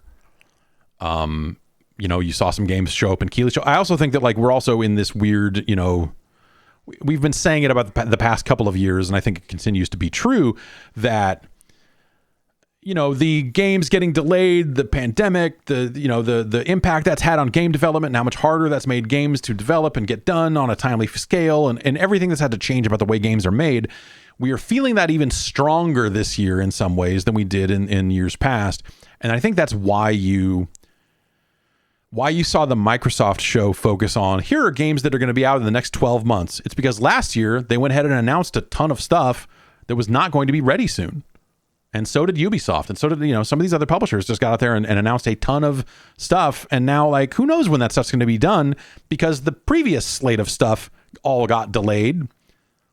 And so there's just a log jam in a lot of ways. And so I think it's smart to focus on stuff that has already been announced. A lot of the stuff that was in Keighley's presentation were games that we already knew about. The Microsoft show didn't necessarily focus a ton on brand new announcements. There were definitely some, but it was really like, hey, we're going to show some more details on games that got delayed because they're still not out. And that gives us a chance to kind of show off some stuff that'll be out in a year or less. And so I think that's smart of them. And hopefully it gives this industry a chance to reassess when they announce games, how long they announce games before they ship, and so on and so forth. Because I think that there are a lot of good reasons to change that in a variety of ways. And I don't know. I think that there's, on one hand, I think it's smart to show games off in detail when they are much closer to release than this business has done at times. And so, it'd be cool if the first time we ever really saw anything out of Starfield, it was this thing they just showed and a trailer, another, and that they didn't feel the need to put a trailer out. That said, I think the secrecy in this business, the long-term secrecy and the way companies keep things so close to the vest is really silly in a lot of ways. And I don't know, maybe someone can explain to me why there's a great business reason to do that, but it almost feels like childish in a way at times. It feels immature. It feels like something an immature industry would do. Because of course they're going to make a sequel to this. Of course this studio is going to do this next. And of course this is going to happen. It's not rocket science. So you almost the way movies sometimes do it is hey, there's that story about Duke Nukem, right? Where it's here's who's working on it. Here are the producers. They don't have a writer yet. There's nothing to show or talk about. But this is going to happen. No assets. No, here's our first trailer. Pre-order now. We're not starting this pre-order campaign. You're no assets. Just hey. Yeah, this is a news story that came out, or this came out in an earnings call that we're working on this, and we have nothing additional to say at this time. The Grand Theft Auto 6 approach, where they just said in an earnings call, yep, hey, guess what? We're going to make one of those, and they'll show it eventually. But they should show it way later than a lot of games get shown, I think. I don't know. It's just the sort of thing that when games get announced too early and they're shown too many times, I think that's not beneficial to them. And also games change a lot in development, and, waiting to show it off until much later means you've got more and more parts of the game kind of naturally locked down. I think that the industry practice of having teams crunch to make demos for E3 is a bummer. But also, E3, some kind of trade show thing needs to happen at some point. What's going to be there if they went that route? Maybe it's just stuff hey, this is stuff that's out in 6 months or 9 months or something like that. So I I think there's a lot of opportunities to change that sort of stuff. I'm just not sure. I'm not sure how to satisfy both ends of that. Right? It's the hey, this industry is too secretive, and that's dumb. But also, hey, I think some things should be showed off way later. And then that's that's Andrew in the chat is saying like this is happening. I feel like this is happening more and more. Of like, hey, we are announcing this game and showing off an asset because we want to attract people to come work on this game at our studio. We need to hire up, and so we have to be able to have something that we can rally around in order to get people to come work here. That's certainly a thing. Let's see here. Kenneth writing in and asking if I've had time to watch the new Kids in the Hall. I have not. I very much want to. I very, very much want to. I just haven't had time to start it yet. But I am going to check that out. Let's see.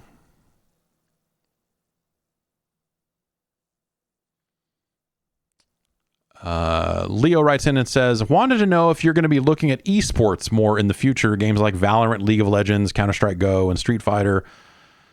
It'd be nice to hear your take on that stuff and maybe learn to play some Valorant. Probably not. Maybe some. I mean, so that was something I actually forgot to mention is that one of the biggest things that Microsoft show was just a biz dev deal where Game Pass subscribers will get access to all of the characters in Riot's games, in Valorant and in League, and I think that's neat. I think that's a big get in a way. You know, that seems like a very big deal. And yeah, but esports, you know, I think my approach to esports is I am still very skeptical of a lot of it as a business. And a lot of it as a lifestyle, increasingly. That's the approach, right? It's like, oh, esports is only going to be a big deal business-wise if we can get people to care about these players and care about these lifestyles. So the life of the esports professional seems very weird now, right? Because it's like, it's not enough for them to be very good at a game. They also have to be quote unquote content creators. They also have to be out there doing stuff online to build a larger audience and stream and do all of this other stuff. And I think that's not great. And yes, the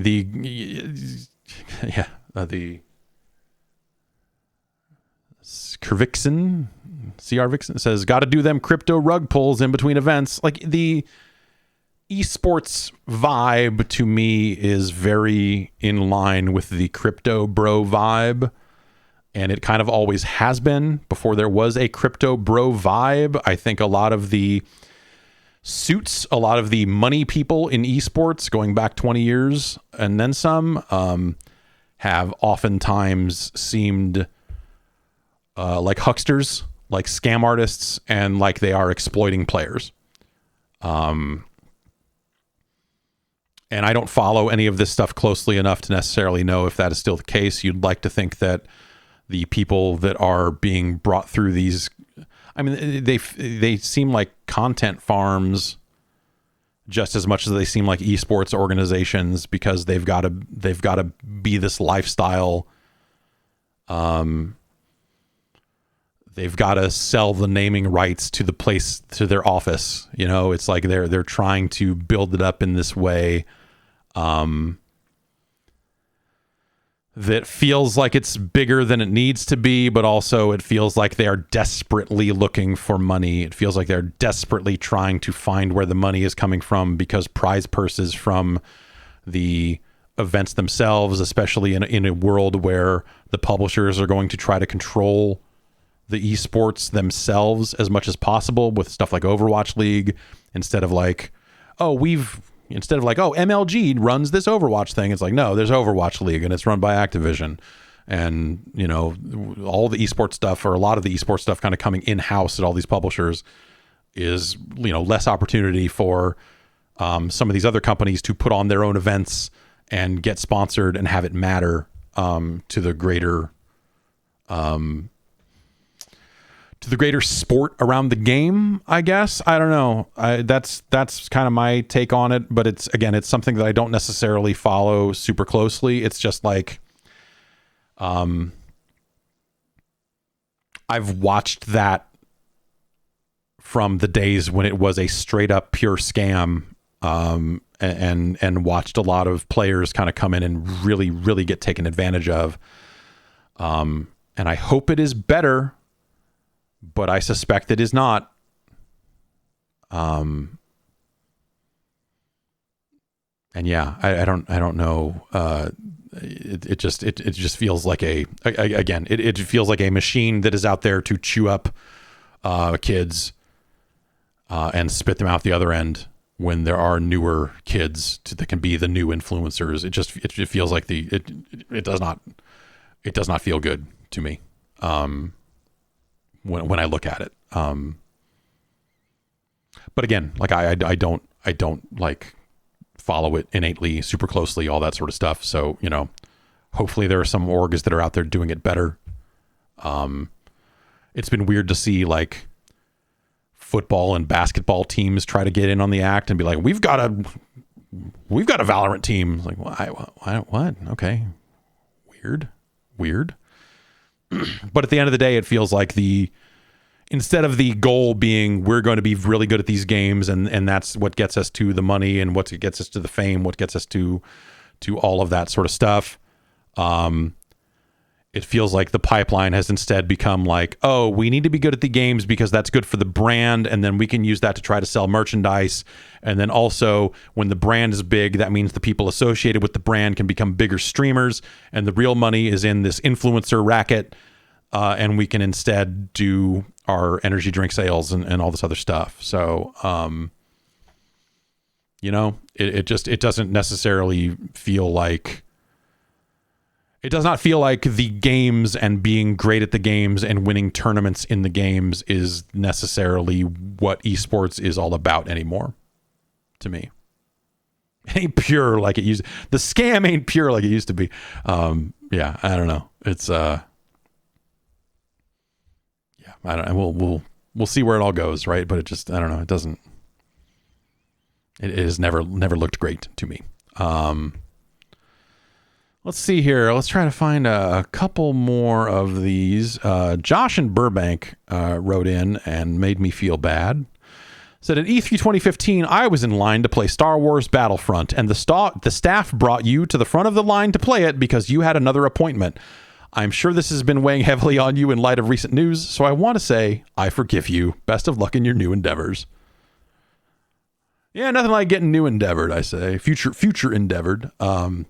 This is why I don't book appointments at PAX, because PAX is such a public focused show that like I feel like the lines get so long that I definitely don't want to be like fucking hustled up to the front of the line and other people getting fucked over. But hey, if you're at E3 and you should have booked an appointment. That's what E3 is for. If you were there without an appointment, why were you even there, Josh? You know what I mean? Yeah. Yeah, no, that's yeah, it's why I don't book appointments at PAX, because I don't want to, like, that show is for people to get there and play games, and the last thing is like, oh, well, I booked my 12:30 appointment and you got in line at 12:20 and now here I am being ushered in front of you. Like, it's just, I think that sort of sucks. So yeah, Josh, it's something I think about in certain situations, but not necessarily at E3. Let's see here.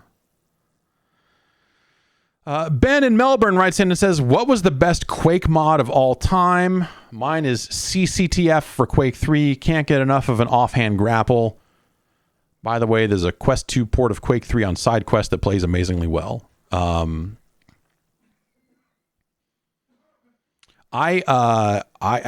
Action Quake. It is Action Quake, but then maybe is it actually Action Half-Life? But it's Action Quake. Action Quake was so cool. They tried to do all the John Woo stuff inside of Quake, and it was Action Quake 2. Jailbreak is also cool, but when I think of Jailbreak, I think of UT a little bit more. But I played a lot of Jailbreak, but I think it's actually probably Rocket Arena. It's Rocket Arena or it's Action Quake. But it's probably like Rocket Arena 2. Probably RA2. That's what I'm going to say. Man, I actually, when this email came in last week, it sent me down a rabbit hole of like, is anyone still playing Action Half-Life? And I know the Specialists came out. I don't know if people are still playing that. I did not play the Specialists much, but I understand it's kind of similar to that idea. But I did not find anyone playing any Action. Okay, Action Quake is still being played according to Big Bang Blitz. It got revamped with a launcher. All right, well, maybe we'll see. Maybe we'll check that out. This is okay. That I starred this email because it's from a publisher that I need to get back to. Let's see here. Chris writes in and says, "What do you think Zool tastes like?" It tastes like Chupa Chups. I mean, it's pretty obvious.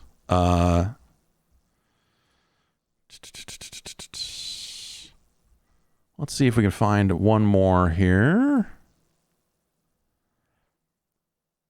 Ben writes in from Boston and says, the Embracer Group is coming on so strong. What do they want to be? Something like EA or Tencent or something else? Unfortunately, by the time we all truly learn what the Embracer Group's strategy is, it will be too late. I don't know. I think that they just, they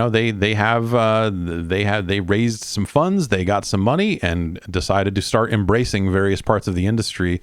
The thing I keep hearing about the way Embracer handles its studios is that they do really allow them to be run independently and all that sort of stuff. And I guess my question is like, I wonder how long that will last. Damon is saying, apparently they want to be owned by Saudi Arabia. There's a lot of money coming out of Saudi Arabia into this business these days, and it does not feel good. It does not feel good one bit. But there's the whole thing about acquisitions generally. It feels like usually the idea is, hey, we can acquire these companies and we can reduce some redundancies. They can lay some people off that are in central roles and say like, oh, well, we have one large PR department. We don't necessarily need each one of these studios to have to manage their own PR. We can just handle it here, and that'll be cheaper. That'll be more cost effective, and that's how we can save some money and help these companies go do their thing. Embracer Group has not done that, and I wonder if they ever will. But I don't know. The Embracer Group went and bought a PR firm. They went and bought. They've been buying up publishers. They're building their own library for whatever reason. And yeah, I don't know. But at the same time, it doesn't feel like the Embracer Group name is necessarily something they're putting front and center in a Tencent sort of way, or I'm sorry, in an EA sort of way. Tencent obviously is. Tencent feels like it's going out of its way to not say the word Tencent. Like they have Level Infinite now I believe that's a publishing group under Tencent. And so they are not necessarily looking to put the Tencent name forward in some of this stuff. But Level Infinite is a Tencent brand. It's a 10-cent brand. It's worth a damn dime. No, yeah. So I think right now the Embracer Group plan is to look for good deals on studios that they think that they can turn a profit on, right? I mean, they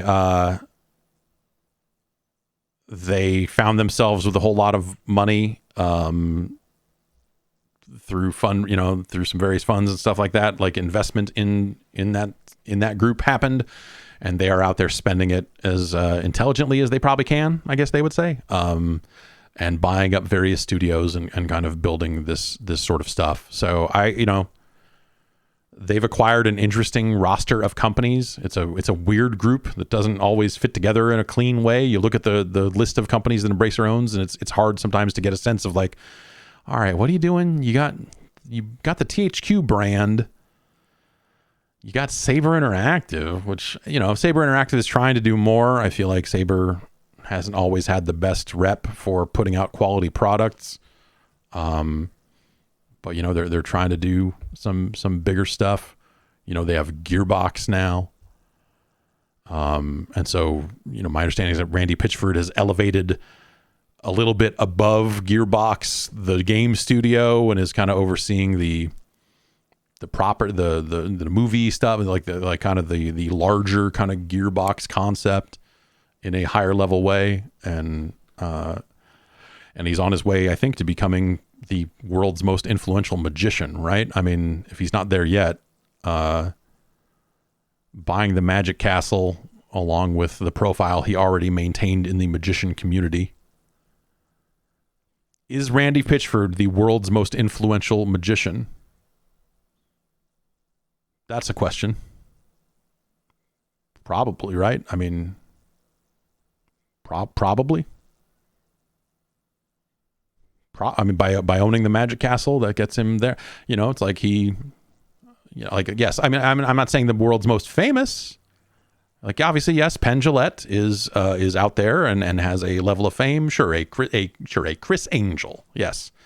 Doug Henning, you know, but